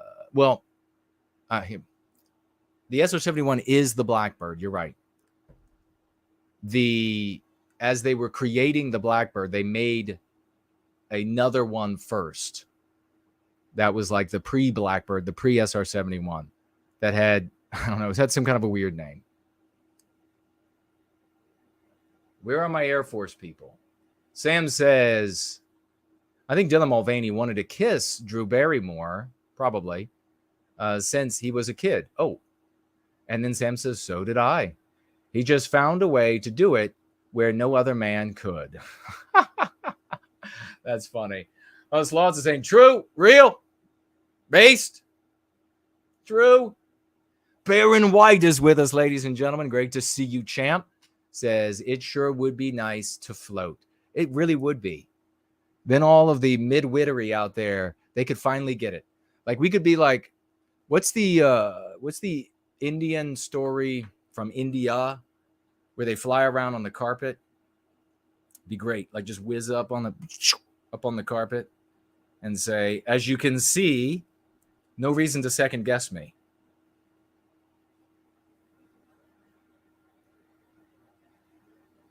And it's the total Dunning-Kruger for real, because the lower the IQ the person, the quicker they're certain, not all the time though, but it really depends. But it's like the quicker they're certain that what they know nothing about, and you do, that you're wrong.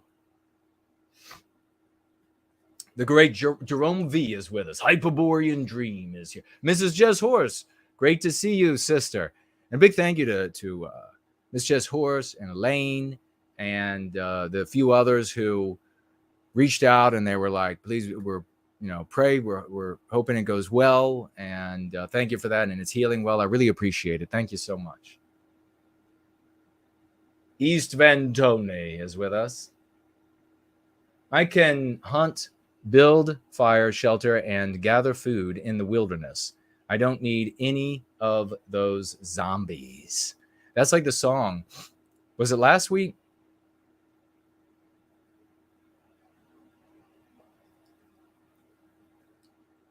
I've been yelling so long. I don't think I can even do my regular person singing now.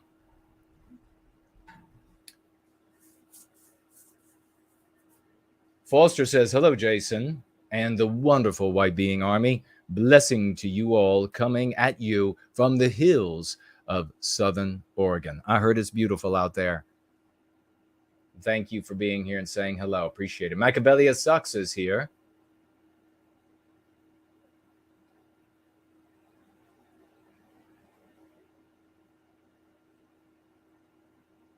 ForNull says about this guy, my business is immune, and then sells the business to the giant corporation. Like all of these health food products are being sold out to the big poison food producing companies. Yay! Yay. They're doing right by us. It was really the mission that mattered. Was it the mission or was it the dollars? Is it they care about people or they're selfish individualists? The preacher man says it's the end of time. In the Mississippi River, she's a going dry. Yeah, I got it in my head now.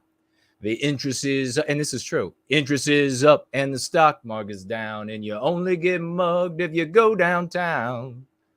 I live back in the woods, you see. My woman and my kids and the dogs and me. I got a shotgun, a rifle, and a four-wheel drive, and a country boy can survive. Country folks can survive. I can plow a field all day long. I can catch catfish from dusk till dawn. Make our own whiskey and our own smoke, too. Ain't too many things these old boys can't do. Grow good old tomatoes in homemade wine, and a country boy can survive. Country folks can survive. 'Cause they can't stomp us out and they can't make us run. 'Cause we're them old boys raised on shotguns. We say grace and we say ma'am. If you ain't into that, we don't give a damn. We came from the West Virginia coal mines and the Rocky Mountains and the western skies. So Sophia's here. Hello, sister. Saying, Jason, we love you. We are a big, loving community. David says, no white gill. TJ is here. Great to see you, brother.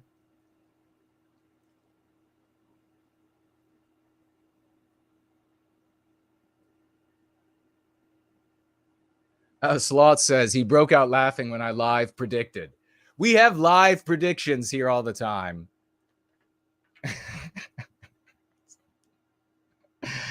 It's so funny. The day that I levitate, I'm gonna be like, holy shit! Finally.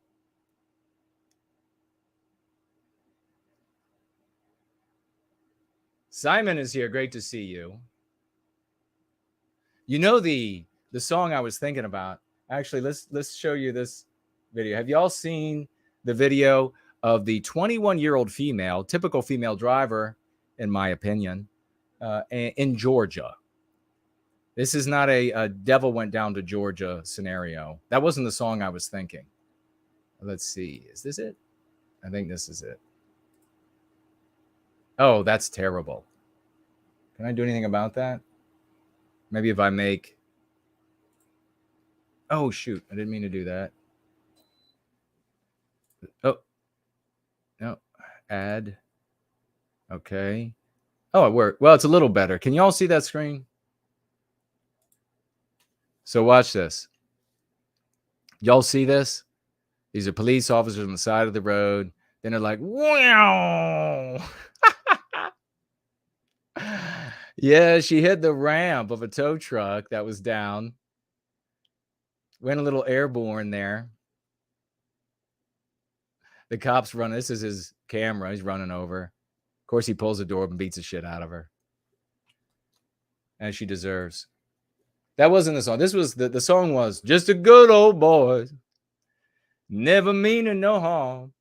Beats all you never saw. Been in trouble with the law since the day they was born. Straightening the curve. Flattening the hills. Someday the mountain might get them, but the law never will. Except in this case, because she's pretty well messed up in that car.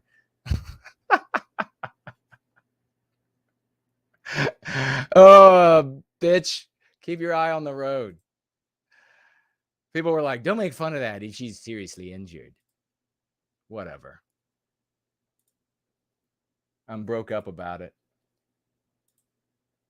All right, let's dissect. Oh, I got to look at your financial gifts. And then we're going to dissect the brain of an anti-white. All right. Did I get everybody over here?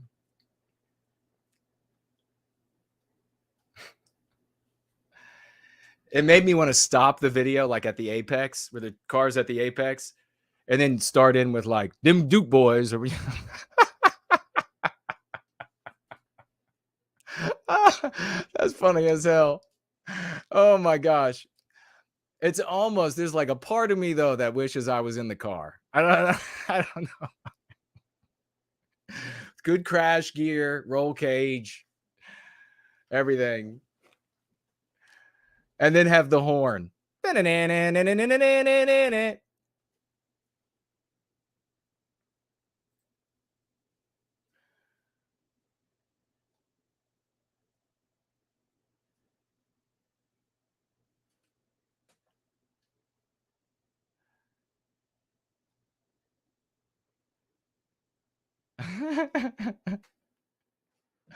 I always wanted a General Lee. Oh my God. Would I be badass in a General Lee? All, painted up beautiful. Confederate flag on top. That horn to blare. Have some monster motor in that sucker. So that it just roars. It's a big, heavy car. So you really have that big monster. Some really low rear end in it. So that it's all like coming out of the hole speed.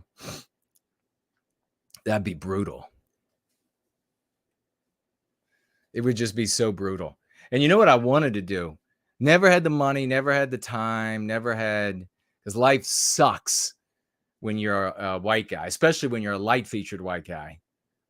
And you're just always fighting and clawing and, it's like that sitting by the dock of the bay song. Life's just always tough for you.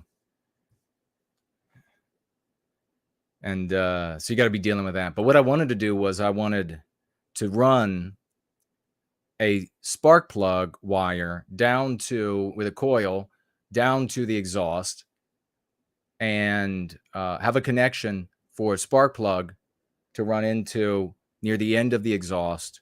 And then not just run rich from the motor, but actually have a nozzle running from a nitrous canister and blow fire out the rear of the car. You have two exhausts, one on either side, and you just blow flames when you want to. You press the button and you just light it up. Tell me that wouldn't be the coolest thing ever. So you roll up in the General Lee, and that thing's just like, whoa. It's just like, there's like a Tyrannosaurus Rex inside of it.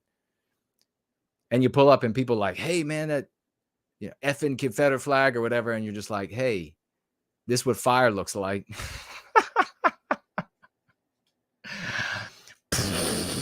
Out the back of that thing. Oh, peel your paint? Oh, yeah, that's a gun rack inside my General Lee. You better think twice. No, it's not the good old boy like rifle in there. It's not the, no. We got some more fancy things available to us. So if you don't like that new paint job I put on that vehicle, that bubble look is going to be the rage. So you're just out ahead of everybody else. Baron, yeah, we'll be doing calls tonight. Yes, you want to call in? Cool. You are number 2 behind Biosphere of the West. And then wait, somebody else? I'll have to check. Or was that you asking? Sam says the stream is so much fun. He says this is my church now. My friend, this is, come on. I was going to church so many years. They're all anti-white, every one. This is infinitely better. So I totally agree. Tex says Hank Jr. and Waylon, great songs. Yeah, exactly. Great songs. How's the rest of that one go?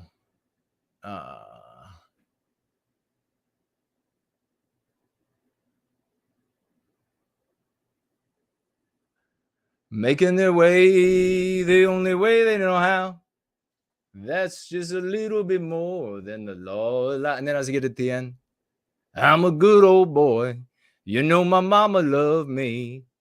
But you don't understand. They keep on showing my hands and not my face on TV.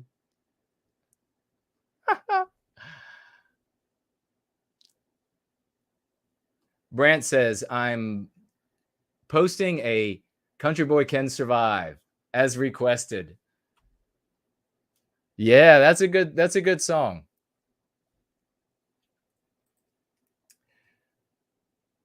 All right. I think that was it for, let's check over here on Cash App.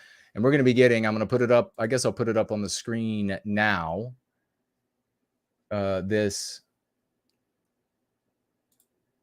what we're going to be covering here. Is it? Oh, yeah. Mental anti-white brain that we will be dissecting. But we will change this to that.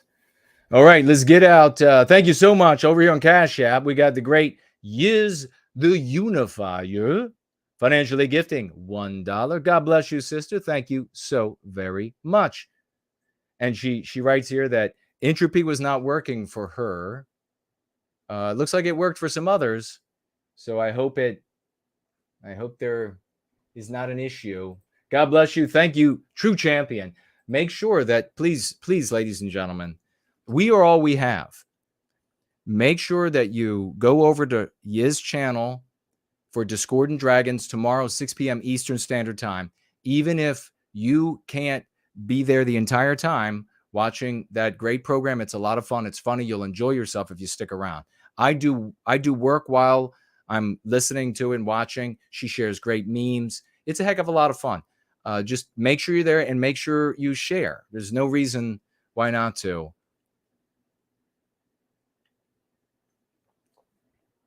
Six p.m. Eastern Standard Time. And folks, please, 007s for first last. Break out some crowns for his head and some gems for his feet.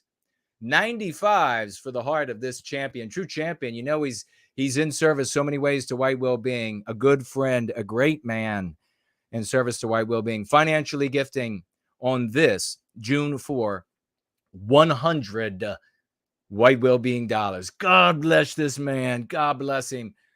First, last, he says, for the ad, so it's the ad is for white erasure. Which ad? Let's find out exactly which ad, so we know what he's talking about. God bless you, brother. $100 to white well-being. Desperately, I'm grateful. I'm desperately grateful. Thank you, dear brother. A true brother to the end. This guy's not going anywhere in service to white well-being. God bless him. He's been all over the white sympathetic sphere. He could talk to you about everybody else. And he has, and that's probably the most valuable thing that he does in service to white well-being, is that he has been everywhere for years. He has listened and read everywhere for years. And he can directly tell you, these other things are garbage. And over here, is the only thing that is working. It's just a truth.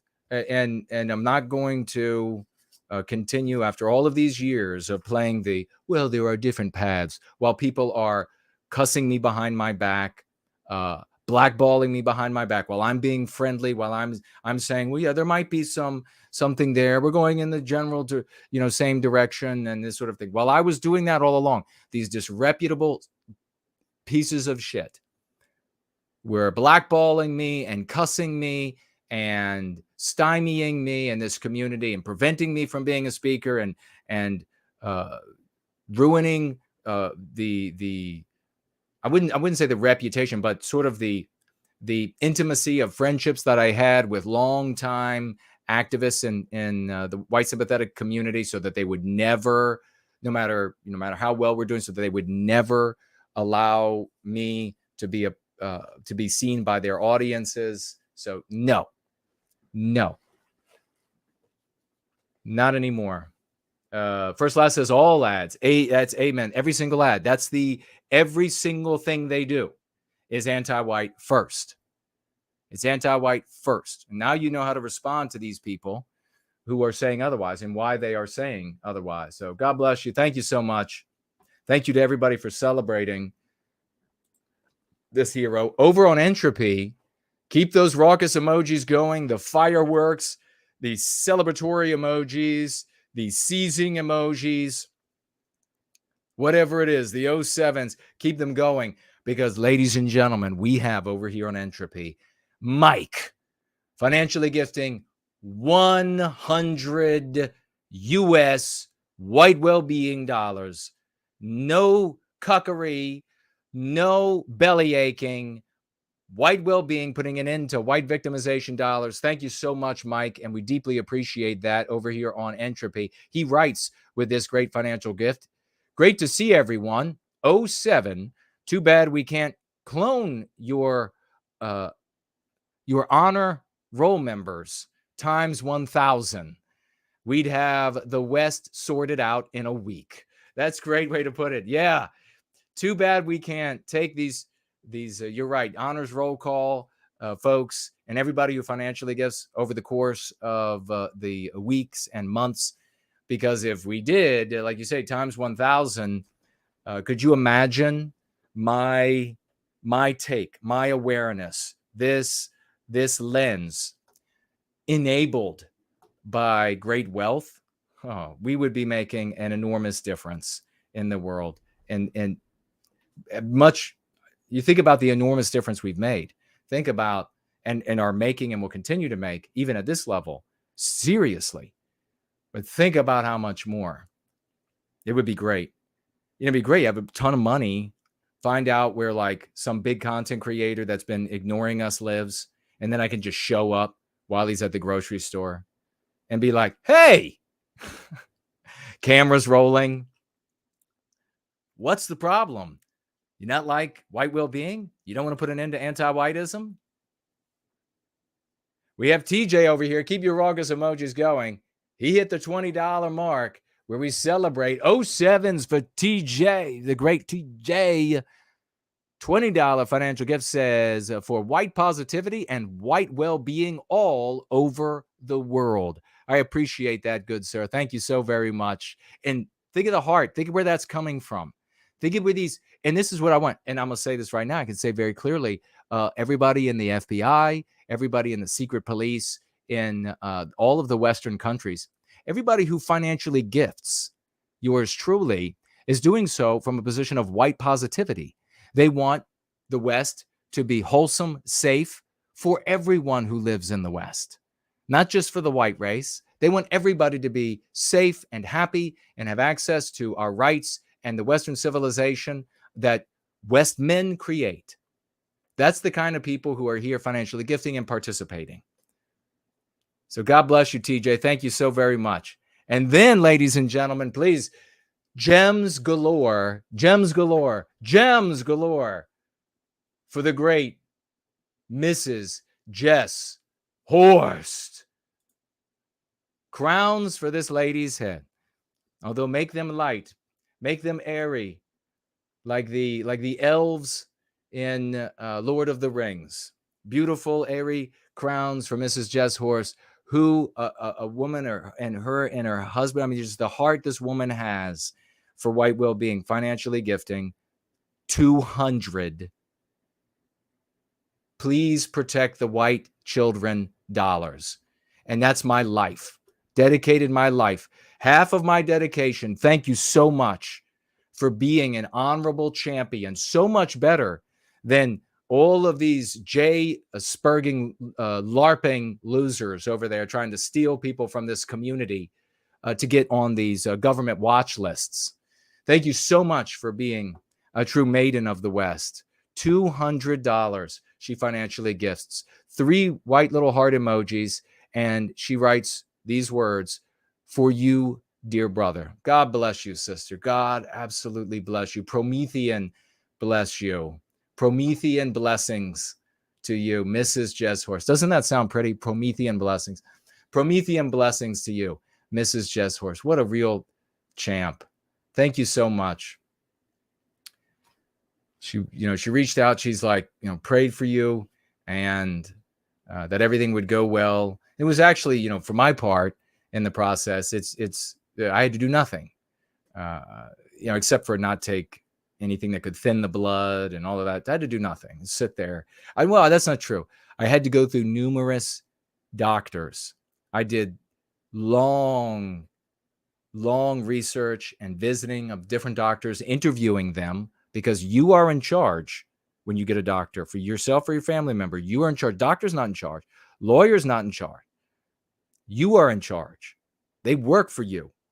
I interviewed because I wanted this fixed finally and not have to keep putting up with it.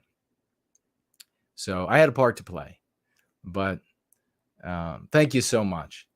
And if it's fixed, it'll be a real sort of a psychological thing that I'm sure will kind of go away from the background noise of my life, and that'll be a benefit. That'll make me even more Promethean and powerful. $200. I mean, this is we are a good group of people. And we didn't, okay, I don't see, looks like I didn't miss anybody on D Live or on Odyssey.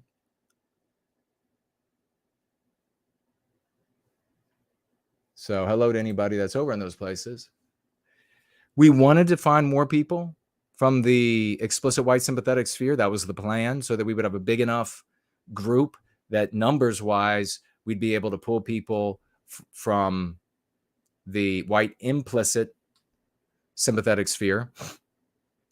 Because we know people, the vast majority, they're not actually evaluating anything. They're just looking for what does everybody else think? Think about this too when it comes to having your car repaired or getting a medical treatment or where you buy your garden supplies from. A bunch of people being there doesn't mean it's good.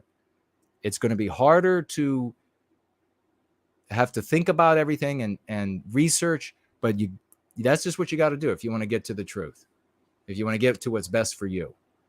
And my error that I thought there was far more people, a bigger percentage of people in the explicit white sympathetic sphere, that if shown the way, like if there was successes started happening, that they would immediately go, successes as in putting an end to the victimization of white people, they would immediately jump on board. Because I figured that there was a percentage of them that were just pedaling without a chain or jogging in place and indulging a lot of stupid things in this quagmire because there just wasn't something.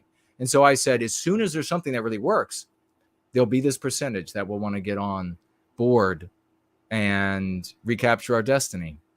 And unfortunately, I was thinking too highly of the white race.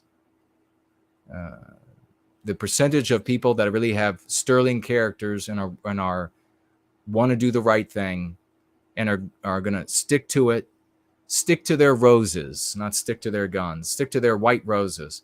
That percentage is much smaller.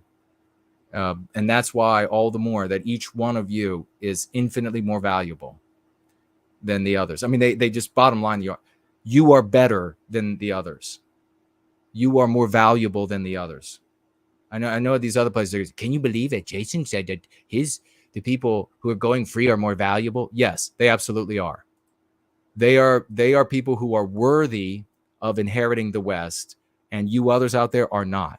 You're the kind of people that we used to shame out of the village. Unfortunately, there's just a ton of them. Sam says, the message you send is louder than your face, Jason. Don't worry about it. I thank you for that. My face that has been punched many times. Many, many times.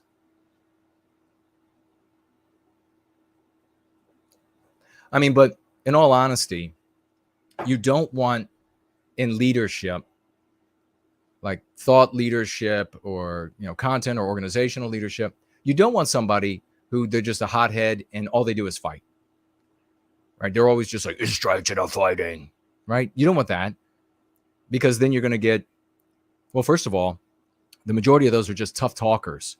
So they're just going to get you and them thrown in jail for talking tough. There will be few who are actual like malefactors and will just like go and stab somebody right in the chest. Those are hardcore criminals. They're obviously not going to lead you in the right direction.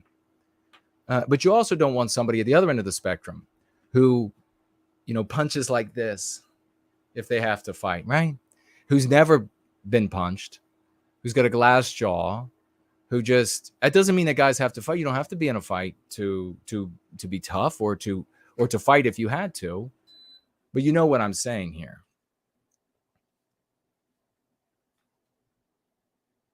All right.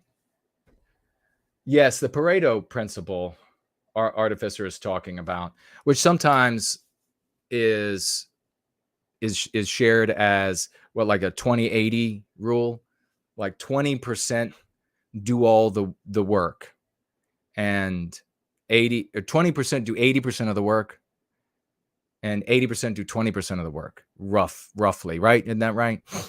And it gets more accurate with fractions rather than percentages, but that's roughly what it is. And that's the white sympathetic sphere. It's so true. God, so true. Pareto principle. Yes. Thank you for saying that. Let's keep using that. That's smart. It absolutely is the Pareto principle. King Pareto. What's wrong with that guy? Look at what he did to our white sympathetic sphere. We've pulled out the 20% or less. Hyperborean dream, says No White Guilt. Thank you all for celebrating. It's very meaningful. It's what we need to be doing for each other.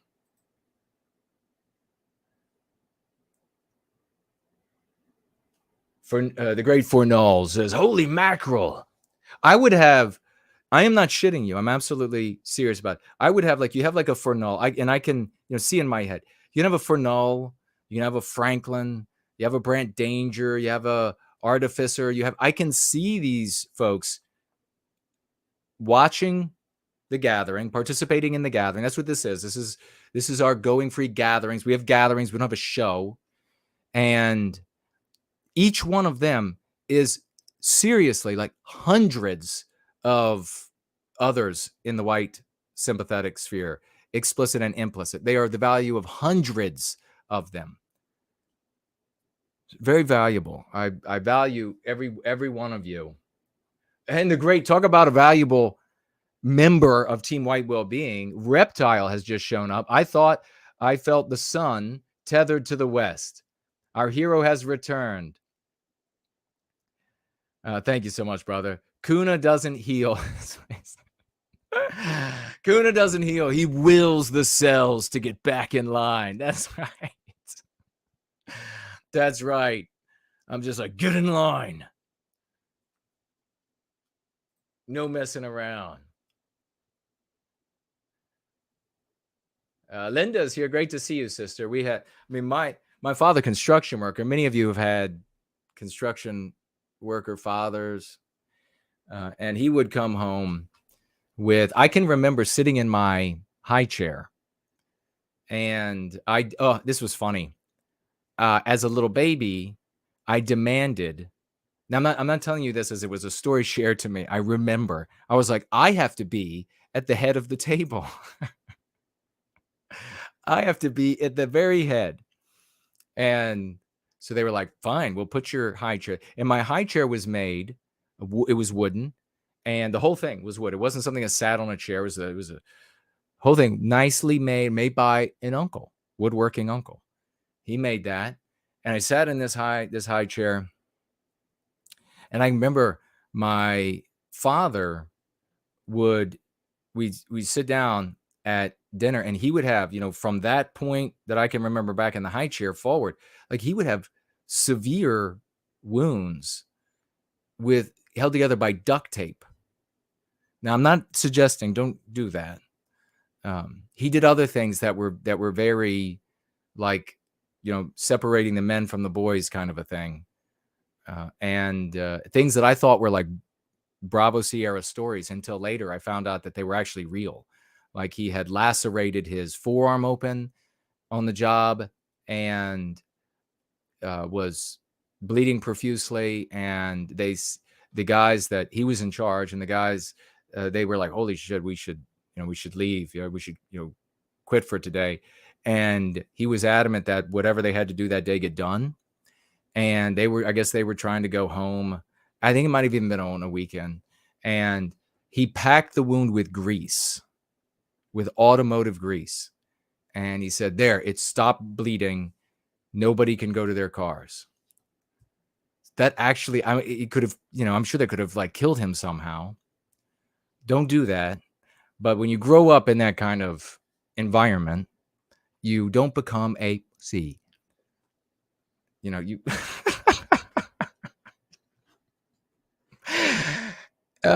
you don't become a little wimp. So, and you don't just take people's lip all the time, you don't. All right.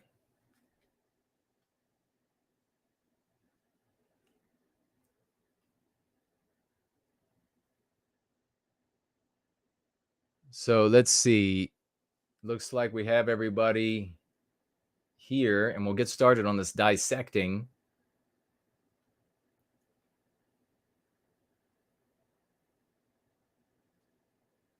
ForNull says, Jason's high chair was like a throne and was made from 1,000-year-old oak. I don't know what it was made. It was sweet, though. We still got it somewhere, my parents' house. But yeah, it was my throne. Sat there on my throne. And then my father was on my right hand. He was like my right hand man. All right. Which meant that his meat hooks were in proximity. His meat hooks were in proximity. So that helps to stimulate obedience. All right. And how many guys today growing up, no father or no man in the house, no father at all, or there's a male present, maybe he's a boy. The majority of the white race. It's pathetic. Spud says, I grew up on a ranch. Constant little wounds were just the norm. Yes, absolutely. Says, I got bit on the wrist by my dad's horse. Ooh, horse bit you. For the love of God. And still had to ride all day with a claw strip bandage to move the cattle. Wow. Yep. That's how sons of the West become men of the West. It doesn't always happen that way, but it is one of the tried and true paths to becoming a man of the West is to be tough and learn to put up with pain. I was playing youth football and I was tackled and I felt something most painful around my knee and got up and there was blood just coming out good. And so I ran over to the sideline, and I had a rock had made a puncture wound, not a stab, like a broad puncture wound behind my kneecap from the side. And it was bleeding, really bleeding. And my dad came over from the side, from the stands, came over to the coach, and the coach said, "Oh my, this needs to be stitched up. He can't keep playing." And my dad made an assessment that I think was, fair. That he's not going to like bleed to death. It might bleed a ton, but he's not going to bleed to death. I'm not going to risk my life, obviously. But he's like, we'll take him afterward, tape him up. And the coach was like, holy shit. So he did. And over the course of the game, it was just running down my leg, and it was just like filling up my sock. My white sock at the top of my cleats was red. And I really couldn't feel it much. I mean, it was really just like a mental, and it actually, I think, made me run harder into the opposition when I was carrying the football. But then to make matters a bit more surprising was when the game was over, and I think I was getting a little lightheaded maybe there toward the end. Went to the hospital, and there was a doctor on loan from some non-white country. I don't know. I can't recall which non-white country. I think he was Arab, and he had a thick Arab accent, and he was like on loan. He was like, there was some kind of like a program where those doctors from wherever that was were here. And so he came over, and he looked. First thing he did was he took this very stiff bristled thing, and he just scrubbed and scrubbed to get the garbage out. He opened it up with his fingers. I saw it. It was not happy looking. And then he got ready to stitch this shut, which required stitches on the inside and on the outside. And I don't know, a physician assistant or whatever, a white guy, comes walking over with a package with a syringe in it. And I thought, oh, great. Now I got to get a needle. And this doctor on loan waved him off. And he looked at him like, are you nuts? And he waved him off again. And so then the white guy, like the nurse or physician assistant, turned around. He was like, and walked away. And I had like this total relief because I was like, oh, good. I don't have to have a shot. And then he started stitching. And I about tore my mother's arm off because I had her hand. Man, that hurt. Anyhow, we should get to this. It was funny.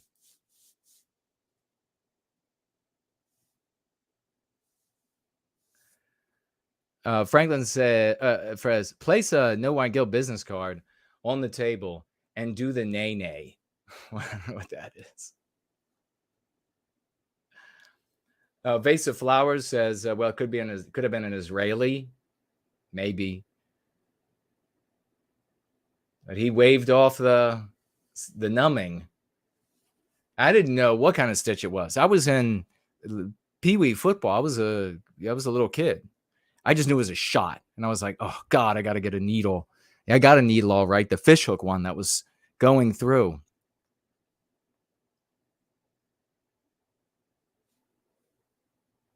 Brand says, grew up with a father who was a builder. No wimps in his family.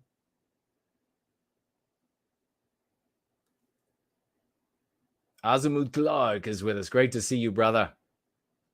Reptile says, took a bite from I don't even know what that is. And it's a type of anaconda. Oh my God, don't they have like 10,000 teeth? Last year, he says it happened. He says he finished the stream and passed the Go Free lesson on to his family. Westman March On. That's fantastic, man. Epic. Badass.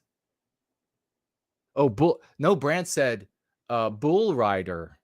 This is my attempt to divine words from the blurriness that is my vision. So he is a bull rider.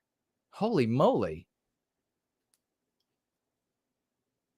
Yep, reptiles over 200 plus teeth that curve back. So when they get you, it's really got a hold of you. Golly.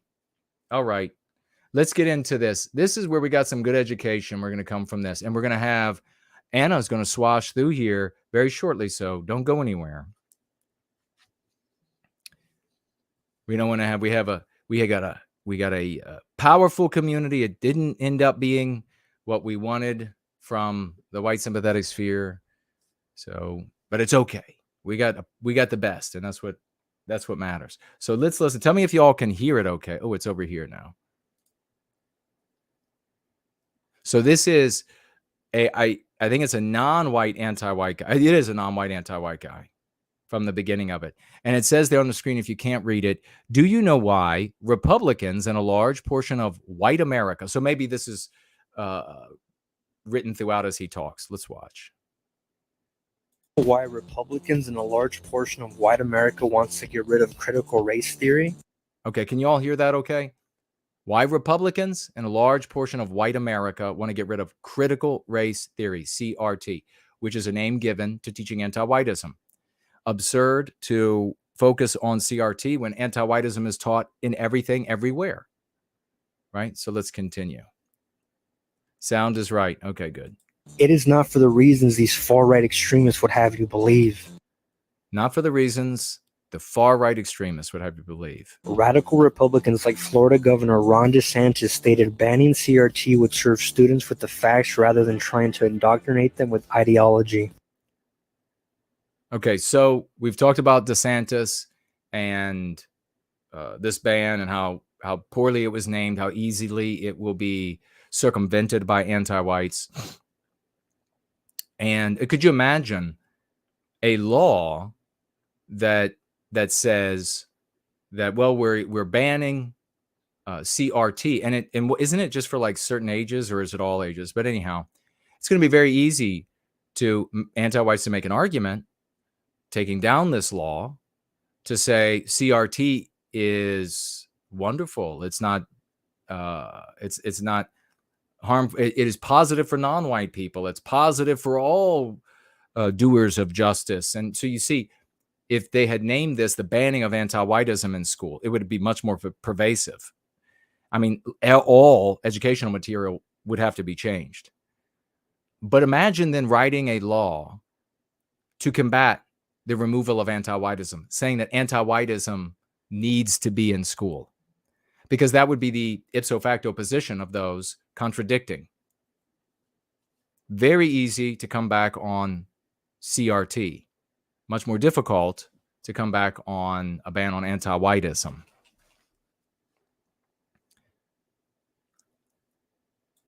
In simple terms, he is saying he would rather suppress the reality people of color in this country and around the world have suffered at the hands of these Europeans who love to exploit people of color for profit. The far right claims left. Jesus. All right, so let's listen to how, and this is how all anti-whites and how all vagues to various degrees piece together what they have learned. And what are the pieces? MPs. We talk about this, meme pathogens, these anti-white concepts, and they have attendant emotions attached to them. What you think about those who believe, what you think about those who don't believe, what they look like, both directions. Everyone does this. The only people who are not doing this are those who are going free, and they have broken far enough away that they're now able to look back and see how others are looking at it. They're not free of it. It's a lifelong thing, because you can't delete how to ride a bicycle. And you can't delete MPs. You build counter triggers. So watch what he pieces together. This is not just some This is not, and this is the kind of thing it's easy for a conservative to dismiss. Students with the facts rather than trying to indoctrinate them with ideology. In simple terms, he is saying he would rather suppress the reality of people of color. In simple terms, he would rather suppress the reality of people of color. Now, remember, we had this anti-white black guy that I reviewed and I destroyed, and he never rebutted, and everybody said, oh, he's definitely going to come after you now. But he made a wise choice. Stay away. He's saying the reality is that they're all suppressed, and yet you're able to push back against this reality. Of course, it is a self-detonating argument that he's making here. But what is this reality? What is this that he's talking about? Is this the world that we live in? If you're a conservative, or if you're anyone who is inside the anti-white narrative, your response to this would argue that, oh, this is his perspective. He doesn't have the right facts. No, this is the matrix, the anti-white narrative that he lives in, and that you live in too, and that all the vagues live in. And all the vagues and all the anti-whites know that everybody else is living in this story as well. So conservatives will try to mitigate this. They'll try to say, it's not that bad, and America is still a great place. You see how all of this is ineffective, because the unspoken premises serve anti-whiteism. Jay Spurgs are going to say, oh, well, it's this way because of all of the Jays. Well, it's this way. They are agreeing to the scenario presented by the anti-white narrative. If you are in their maze, they control you. So he would rather suppress the reality of people of color. The reality of people of color. In this country, and of course, you know, the people of color is a MP, excluding the white race from humanity. So, and then look at what he says here. Very, very important. In this country and around the world. Around the world have suffered. He's saying he would rather suppress the reality of people of color. So this is not a matter in the vast majority of people's heads, including the vagues, of just something happening in our countries. This is something, a perception of a story, of a narrative. This is obviously some midget wit, anti-white, non-white person. So if he's able to accumulate all of these pieces of information and assemble them in his head to come out to this, everybody else can too. This is what you're dealing with. This is how they assemble the information. The white race exploiting all the non-white races in this country and around the world for all time. How are you going to, and therefore do you hear, I should say, the unspoken moral imperative moving through that thread of thought? This is not about an injustice during Jim Crow. They will cite Jim Crow. This is not about an injustice during apartheid, South Africa.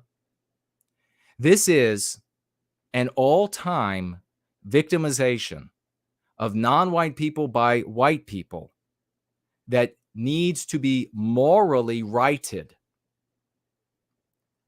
Not only is that the power that the anti-white brings to that argument, to that conversation, to that contest, that is also the weakness that is brought to that contest by those who want to push back on it. In light of the acceptance of the anti-white narrative, what I just articulated, every argument based in economics or we have to be true to democracy or to the republic or to the founding of the country, whatever, fails in front of this moral, anti-white moral imperative. in this country and around the world have suffered at the hands of these Europeans who love to exploit people of color for profit. All of us. Now, you're going to watch something very carefully here, and that is that what anti-whites do, and vagues as well to various degrees, is that they will define the white race by the best/worst of us. Whereas when they talk about, as though there aren't hundreds of millions of us who are poor, who are just working, trying to get by, who are ugly, who are sick, who are sickly, who are etc. We then, as a consequence in the anti-white narrative, are just the avatar for the worst/best, the wealthiest, the best looking. The reverse in the anti-white narrative, and this is what's so important to really see in your head here, how this is working for these people, is that non-white people are all the worst off. They are represented by the worst off, the most abused, the ugliest, the sickest, the most deserving of care, the most deserving of being redeemed, of being picked up, of being rescued, of being liberated from the manacles of fate put on them by this white race. Of course, again, this very specific description of the white race. No talk about the wealth, the power, the beauty in the non-white peoples of the world. No talk about their exploitation of themselves, each other, the white race. That's not part of the anti-white narrative. You need to understand that this is what is typically going through the mind of the vagues you talk to, or the anti-whites you talk to. They don't have this fabulously nuanced understanding of the world. It's a very basic. This is like coming straight from this guy's subconscious mind. It's a very basic, almost like lizard brain stem reality. It's very simple. The non-white world is all the impoverished, hurt, crying, wrongly put upon, poor, wrongly poor, etc. The white race, all of them, is the best and the worst, the wealthiest, the best looking, the healthiest, etc. For profit. The far right claims the left is too sensitive, yet it is not the left who is. Okay. So there you have one of the undermining arguments that are given to white people to push back against anti-whiteism. This guy, in his ineptitude, doesn't really know what he's talking about. So there used to be these idiotic things that you could call, like, now they want you to call them woke. Back then they wanted you to call, like back in the day, for the longest time, they wanted you to call them bleeding hearts. They're just emotional bleeding hearts. Or name the non-white race and then tack on the word lover on the end. That's what, and white people called anti-whites by those names, just like they're calling them woke today. All of them calling them woke today. And it is to our detriment that they do it. So he's saying, pointing out as an anti-white, well, they want to say that we're just too emotional. But he doesn't realize that it harms us to say that. We are actually the lovers.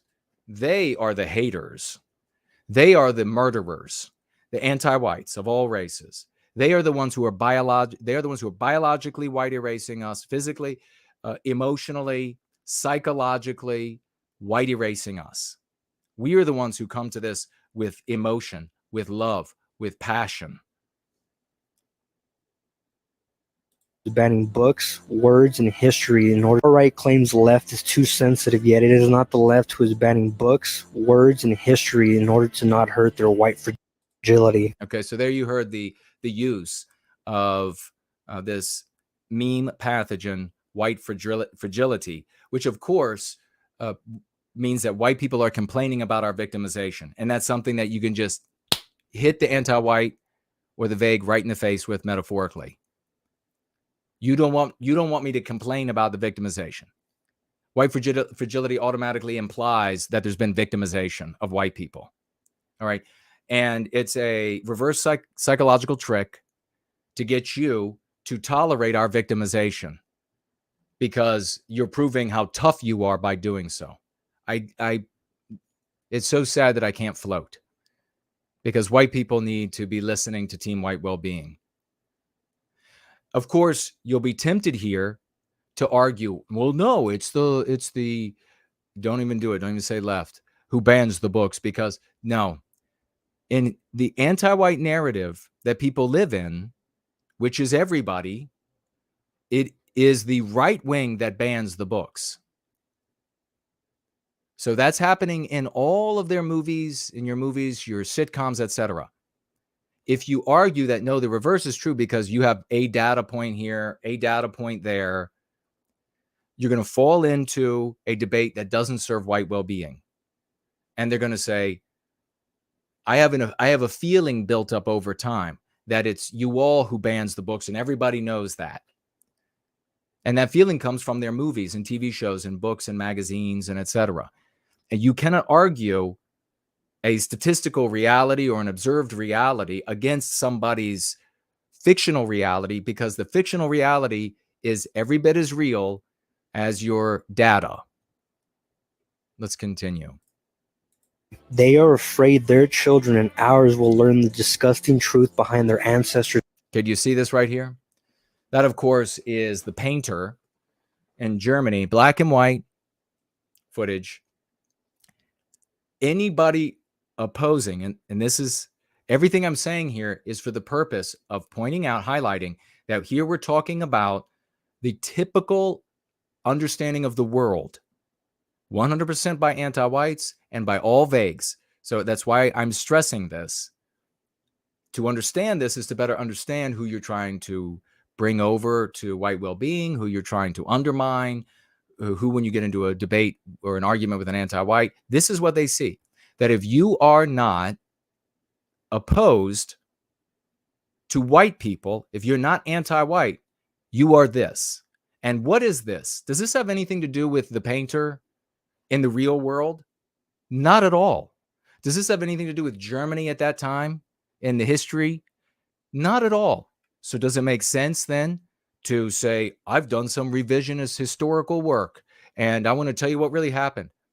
No, it makes no sense, because this guy doesn't know what was actually happening on the ground, and what really happened, and doesn't matter.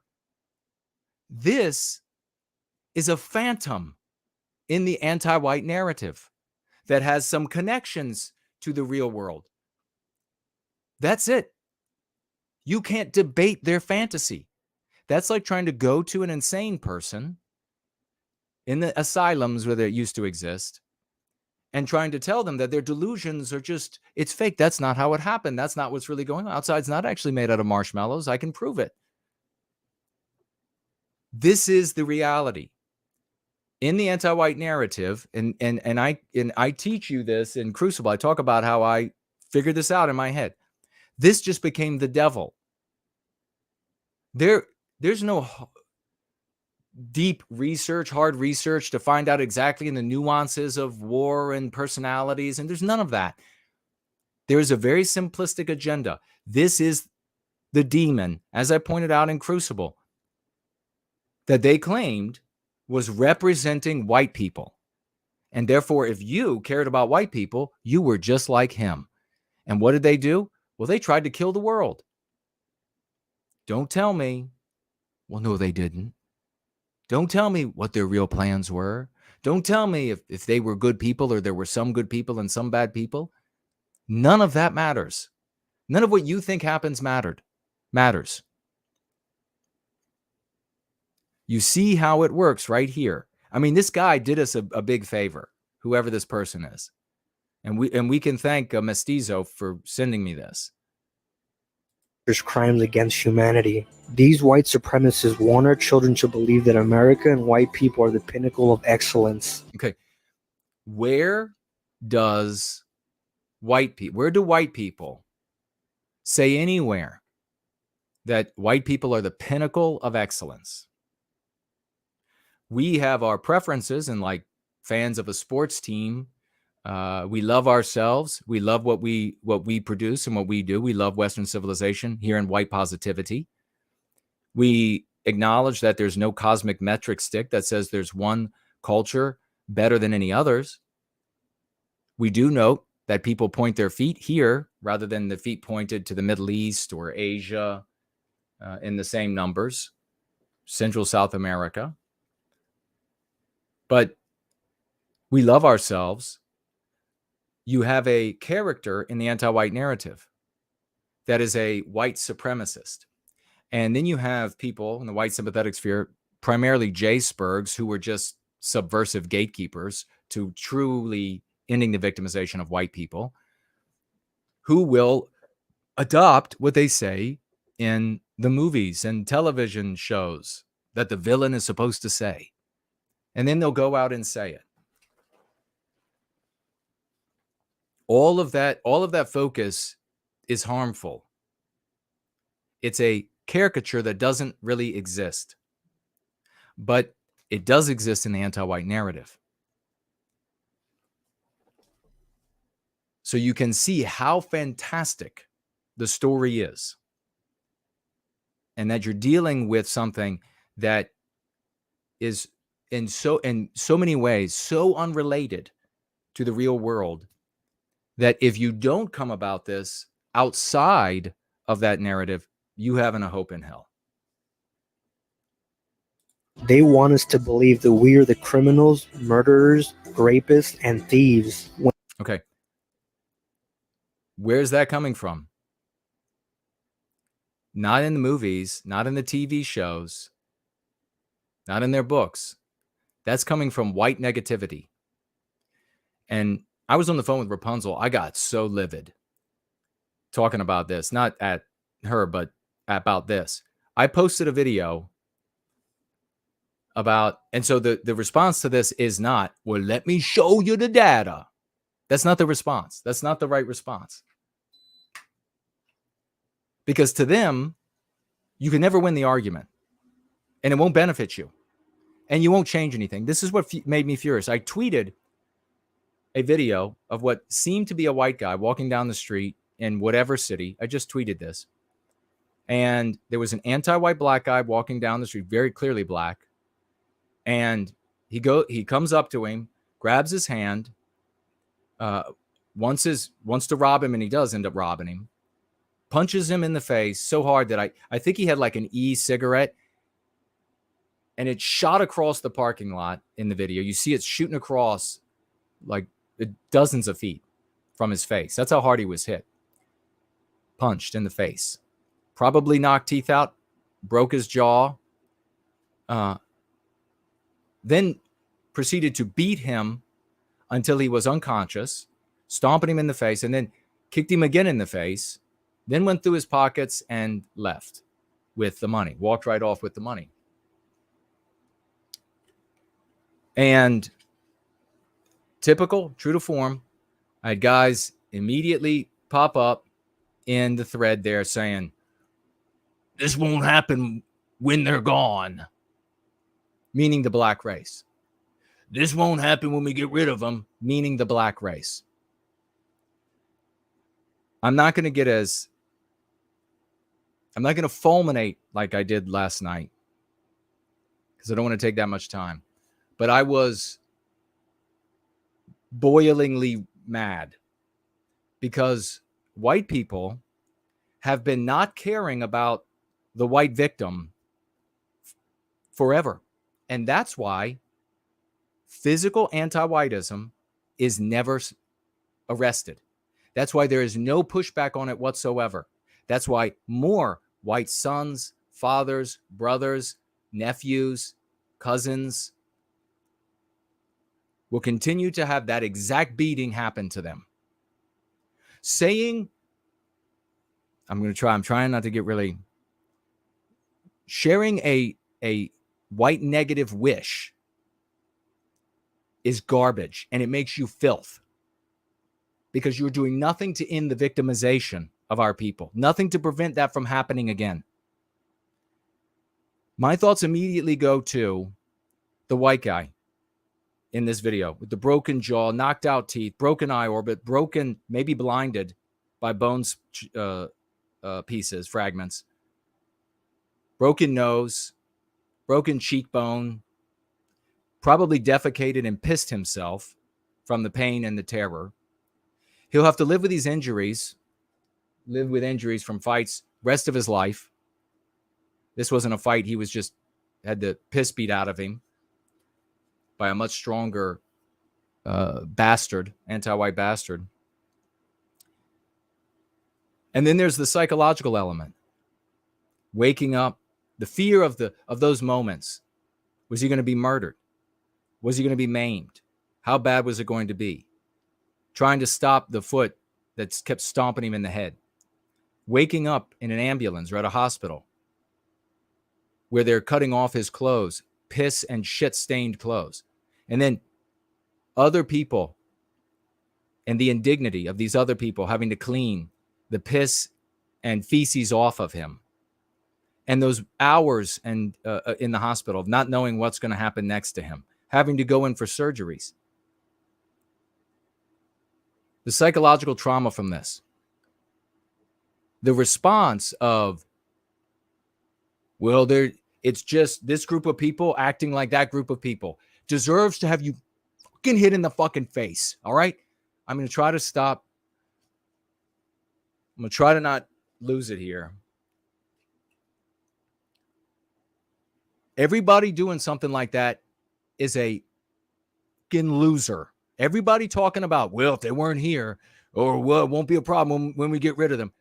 Nobody's getting rid of them. They are here. And the longer you and you talking about, well, that's what they do. Let me show you the data or whatever. You talking about that is causing it to happen more. Is causing it to happen to more people. Maybe it'll be somebody I care about and love directly, rather than just another white person that I care about. And you are over there just wishing away. And you are over there just tough talking away. Not doing anything about it. Not actively putting a method into practice that can arrest the physical anti-whiteism that we see in endless videos on our streets. Nothing but tough talking and maybe some wishing and maybe some theoreticals. If they just weren't here. And then when I come along and I say, stop doing that shit, that doesn't do anything. In fact, it's enabling it to continue unabated and to grow. When I come in and say, don't do that, instead do this, they call me inner lover. They call me a jaywalker. These same motherfuckers that are doing nothing to stop that from happening. I feel what that guy went through. I can see it. I can visualize it. I want to put an end to it. I don't want it to keep happening. I'm not going to have a little theoretical about it. I'm not going to talk tough about it. One day when it would, whatever. You put these people in their place when they want to go on and on. We are doing what has to be done to put an end to the physical anti-whiteism on our streets. They are enabling the physical anti-whiteism on our streets to continue and to grow. And that is from where this anti-white, non-white guy says they want you to believe that we are all the villains, that we're all the rapists, and that we're all the murderers. That's what they want you to believe. Anti-white narrative says that they're all innocent. Either they are lied about and it's the claim is that they're doing wrong when they're actually not, or that they were put in circumstances by the white race that caused that behavior. that cause them to have no choice. And then these losers grumble away. Well, that's what they say. That's what they say. And that's how this continues. That's why you have to defeat it where we say it has to be defeated. So that's where this anti-white, non-white guy is coming from right now. No use in saying, well, they are the ones. It's not going to do anybody any good. Sorry that I'm not sorry, that my mindset is I want to actually stop this. And Team White Wellbeing wants to actually stop this. We don't want tough talk. We don't want theoreticals. We don't want idleness. We want to actually stop this. When in reality, it is their people and their social system that robbed the entire Western Hemisphere from Native Americans and murdered hundreds of millions of people across the planet. Okay. This guy doesn't have, he obviously is low IQ'd and he just talks without a beginning or end to any sentence. So you just saw right there, the moral imperative. There's nothing that could happen on the street in your neighborhood if you stay in this narrative that can compare to the moral imperative of the white race has murdered and slain hundreds of millions of non-white people and just exploited them. And you can see, look at this, the imagery here of this cartoon of these. This is the whole white race, our lords and kings, exploiting the world and murdering it away. Remember, I told you that earlier. That's the whole white race. They're carving up the world. The baby in your womb, the baby just born, the whole white race. It's got to be the baby in your womb, the baby that was the white baby just born, has to physically, mentally, spiritually suffer for the white race exploiting in the world, the non-white world, and murdering hundreds of millions of non-white people. What they called manifest destiny and so-called the Western civilization. But in reality, who did this? So-called Western civilization doesn't even exist because they will claim, anti-whites will claim that Western civilization comes from elsewhere. I've seen at conservative events where they try to give credit to Western civilization to Jewish people. This actually help. I can assure you it was not our people. They exploited us for hundreds of years and they are still exploiting us to this very day. They say the American system is the greatest in the world, but the little known fact that they do not include is that it is the greatest system in the world for them. That is all the white race. That's the anti-white narrative. Oh, but you have been you had to live in your car for a while, and you are a pipe fitter by trade, and you're in the union, so you got to pay your union dues, and you've been fired a couple times because of not enough money coming in for work at these businesses, and you're working your ass. You're pipe fitter. You're just trying to get by, trying to make a drive in a piece of junk, and you got to repair it and everything. No, you an avatar for that white guy right there, that beautiful white man. Look at this. Look at how pretty he's beautiful white man with his beautiful hair, filthy rich, drinking the champagne, got two beautiful white women with him. You are the avatar that the anti-whites of all races can get at to avenge themselves because this is your life. That's somehow your life in the anti-white narrative. Now, do you talk to someone, an anti-white or a vague, who, and the vagues to various degrees, do you talk to someone within their narrative when this is the kind of thing that they believe? Latino and other people of color suffer poverty rates of up to 25% in the United States. Remember, don't go after a debate on the data. You make it about the meme curatives that we share. You can throw away maybe even a throwaway piece of data, but you walk away from it. That's not your argument. You can contest what they say. You can say, oh, this is total fiction. In fact, that's the best way that I've handled it over the years. When I was transitioning from using all the data and telling all the history, I was amazed at how easy it became to just say, they would say, oh, well, let me look. This is the data. I would say it's total bullshit.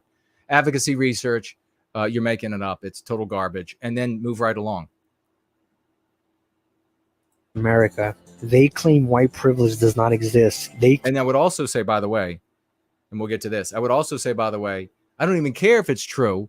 I'm putting it into the victimization of white people. If you want to use your data about poor Latinos or poor blacks or poor Arabs or whatever, you want to use that data as a reason to victimize me and my people, I got you, buddy. I got that for you. You're not going to victimize my people. I don't care what kind of reasons you give for it. It's done. Make them give reasons to victimize white people. Make them argue for that.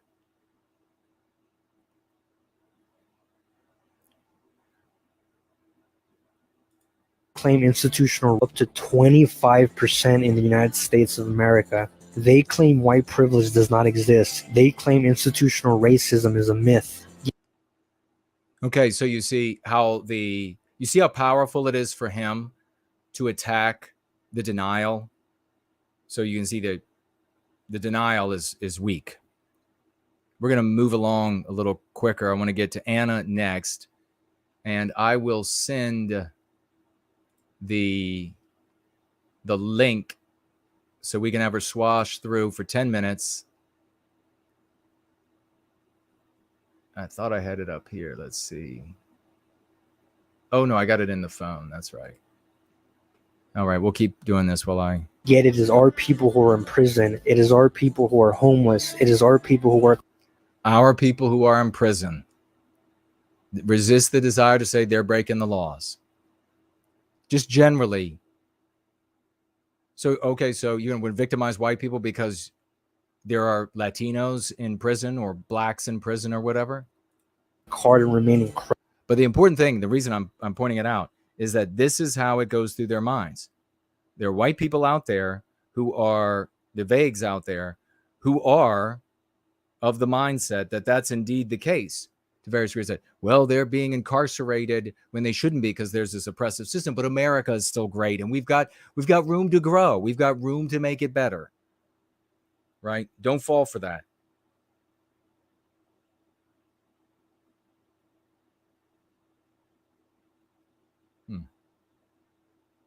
Here we go.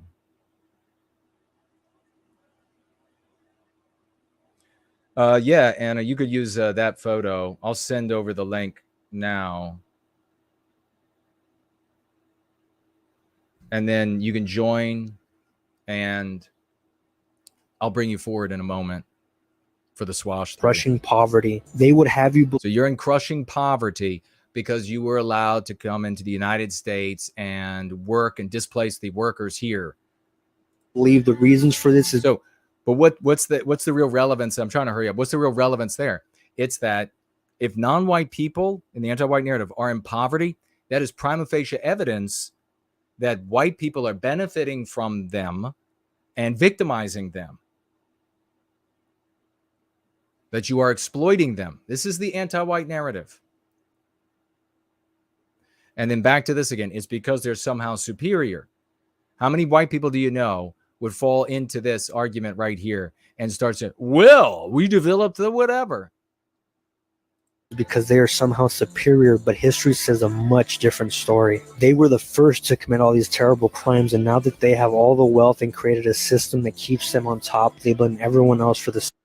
That's all white people. This is the hatred that shows up in these fanatical anti-white attacks on our cities, these militaristic attacks on our people out in the street when they mug us and destroy a person's entire life. That's the fanaticism that people are not willing to address because they would rather just fantasize about what it would be like in a world if this country would have won that war, or that country would have won the other war, or whatever, rather than doing something. Same things they have been doing for centuries. This is what I mean when I say that there isn't a anti-white criminal who magnanimously is overlooking the anti-white narrative when they victimize white people. Everyone comes with this ferocity. That guy that was out there that was mugged, he obviously was not some kind of a wealthy person, but in an anti-white narrative, he is. Look at all the gold coins that he and his people have. In conclusion, critical race theory is important in the classroom, not only for our children to learn the struggles of our people in this country and around.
I want you to reach out in love.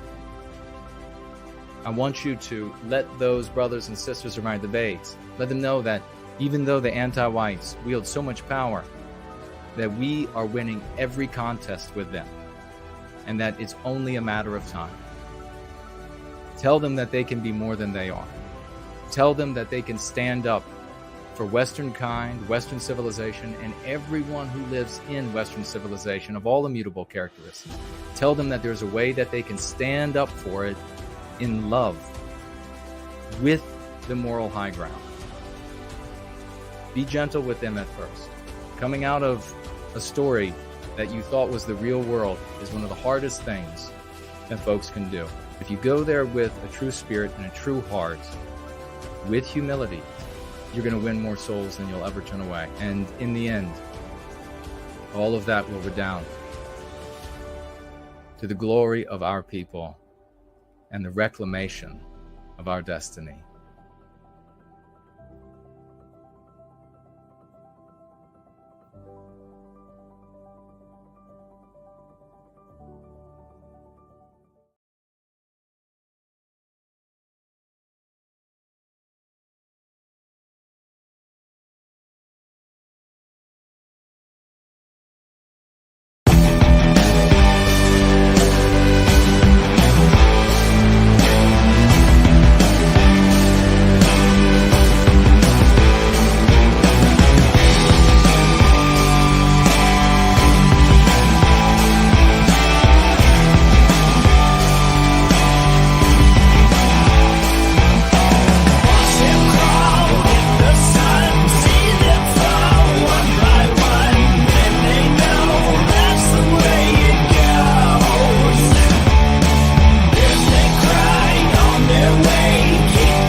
Does that make sense?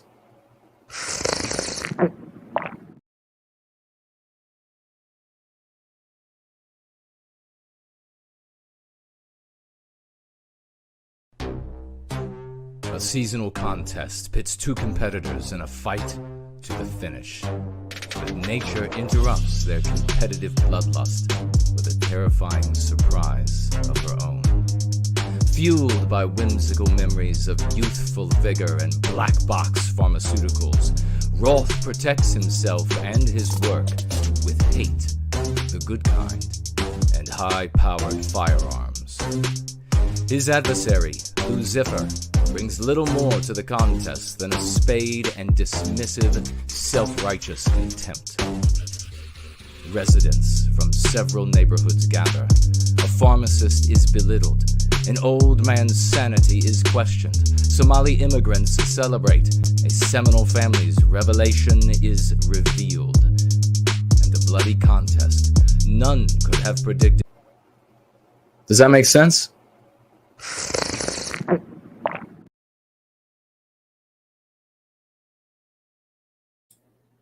It appears that we are back. I'm back. And we have a cozy... Can everybody hear me okay? Is the video okay? There was a malfunction. I've been hard at work repairing it.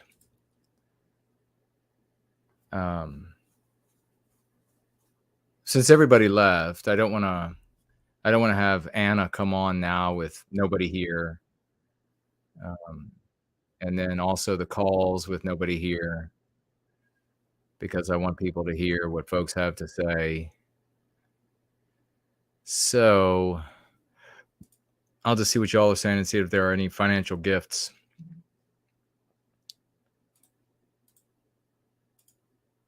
And the few of us that are here can celebrate those things, yeah? Shouldn't be this, shouldn't happen again.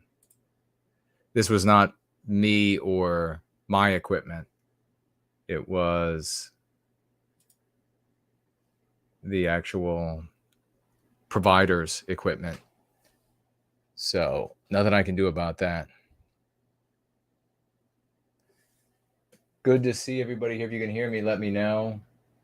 Before I celebrate, folks, as we run out of time here on this gathering that was interrupted. It was fun while it lasted. But of course, I'll be back. Maybe I'll do well, it's a very busy week. Sloth says, you are heard. Thank you so much. We got sound back, and oh yeah, the video too. Cool. Yeah, it was their equipment, provider's equipment.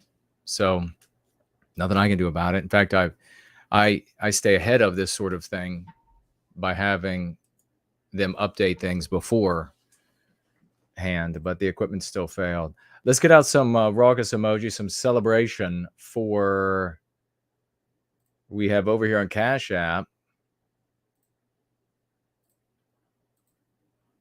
Dr. I has come in to celebrate on this day where things went. We shared some good information, big chunk of it missing.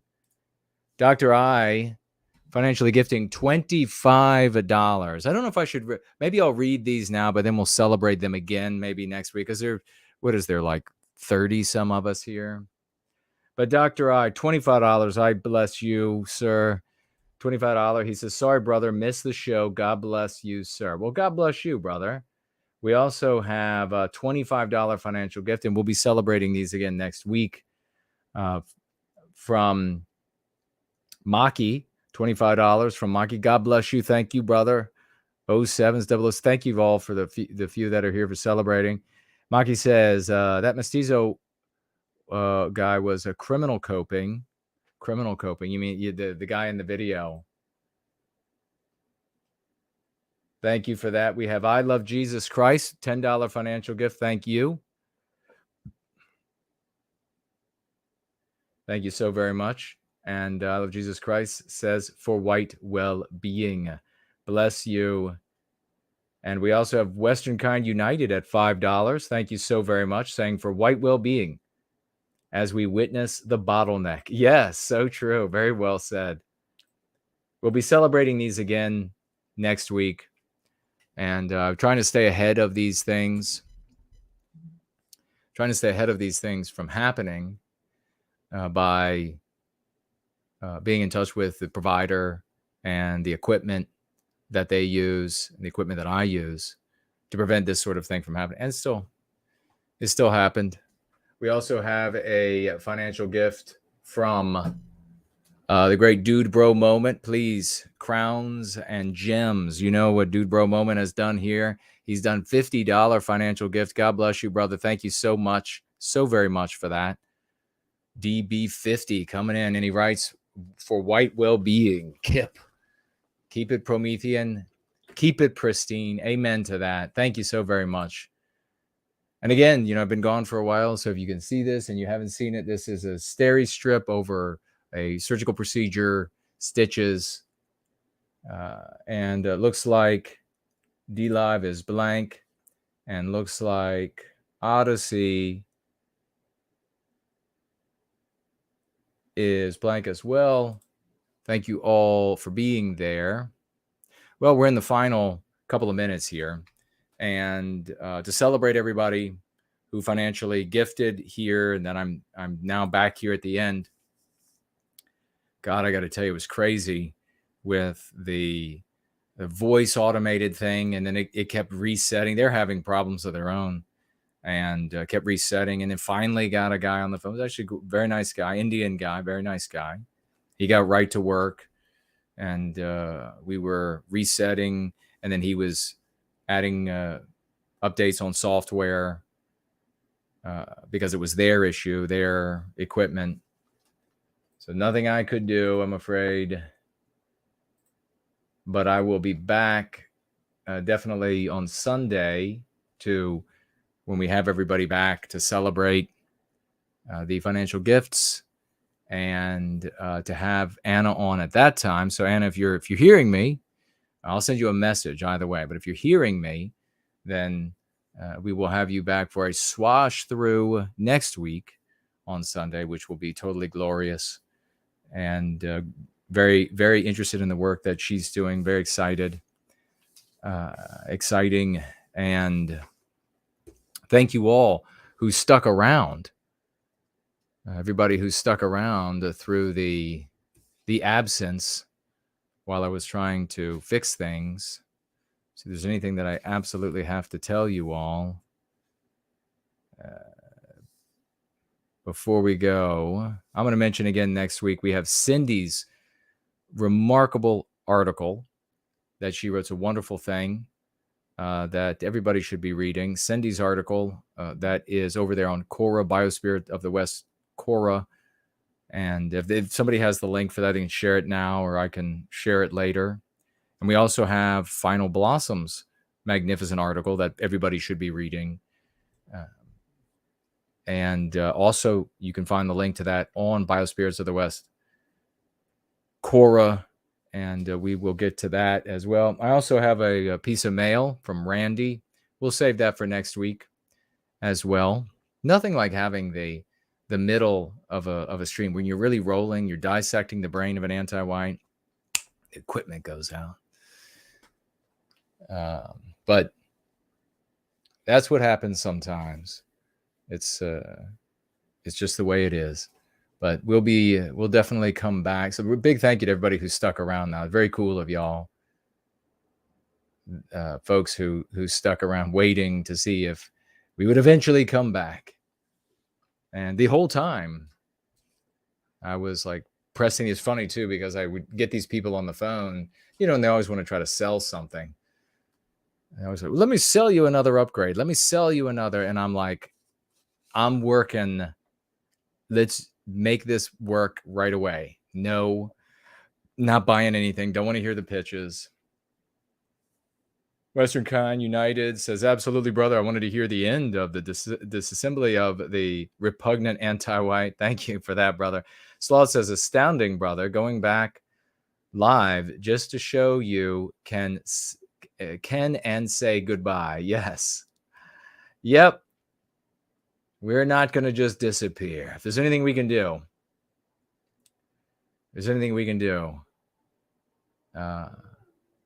Looks like Patrick of Southtown's with us. Great to see you, champ. And Matt. So, yeah, thanks for hanging out, everybody, in the final seconds. I don't think I missed anybody's financial gifts.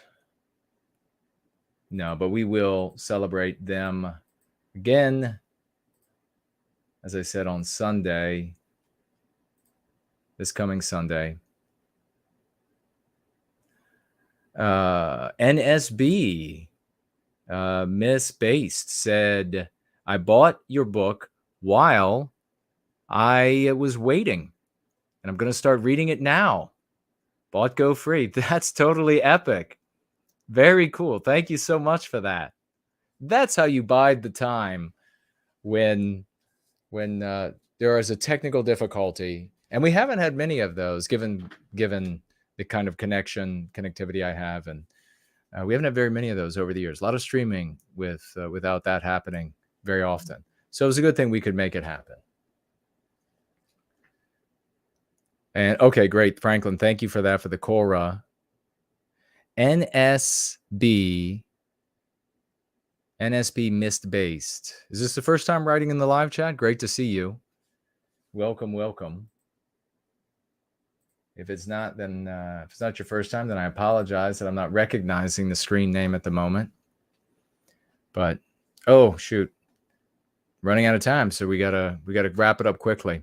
But we'll be back sometime during the week for a probably for a short, I think, and also then back on Sunday. But it was fantastic being with you all once again. I want you all to know, as always, I love you and they fear you. Let's go free.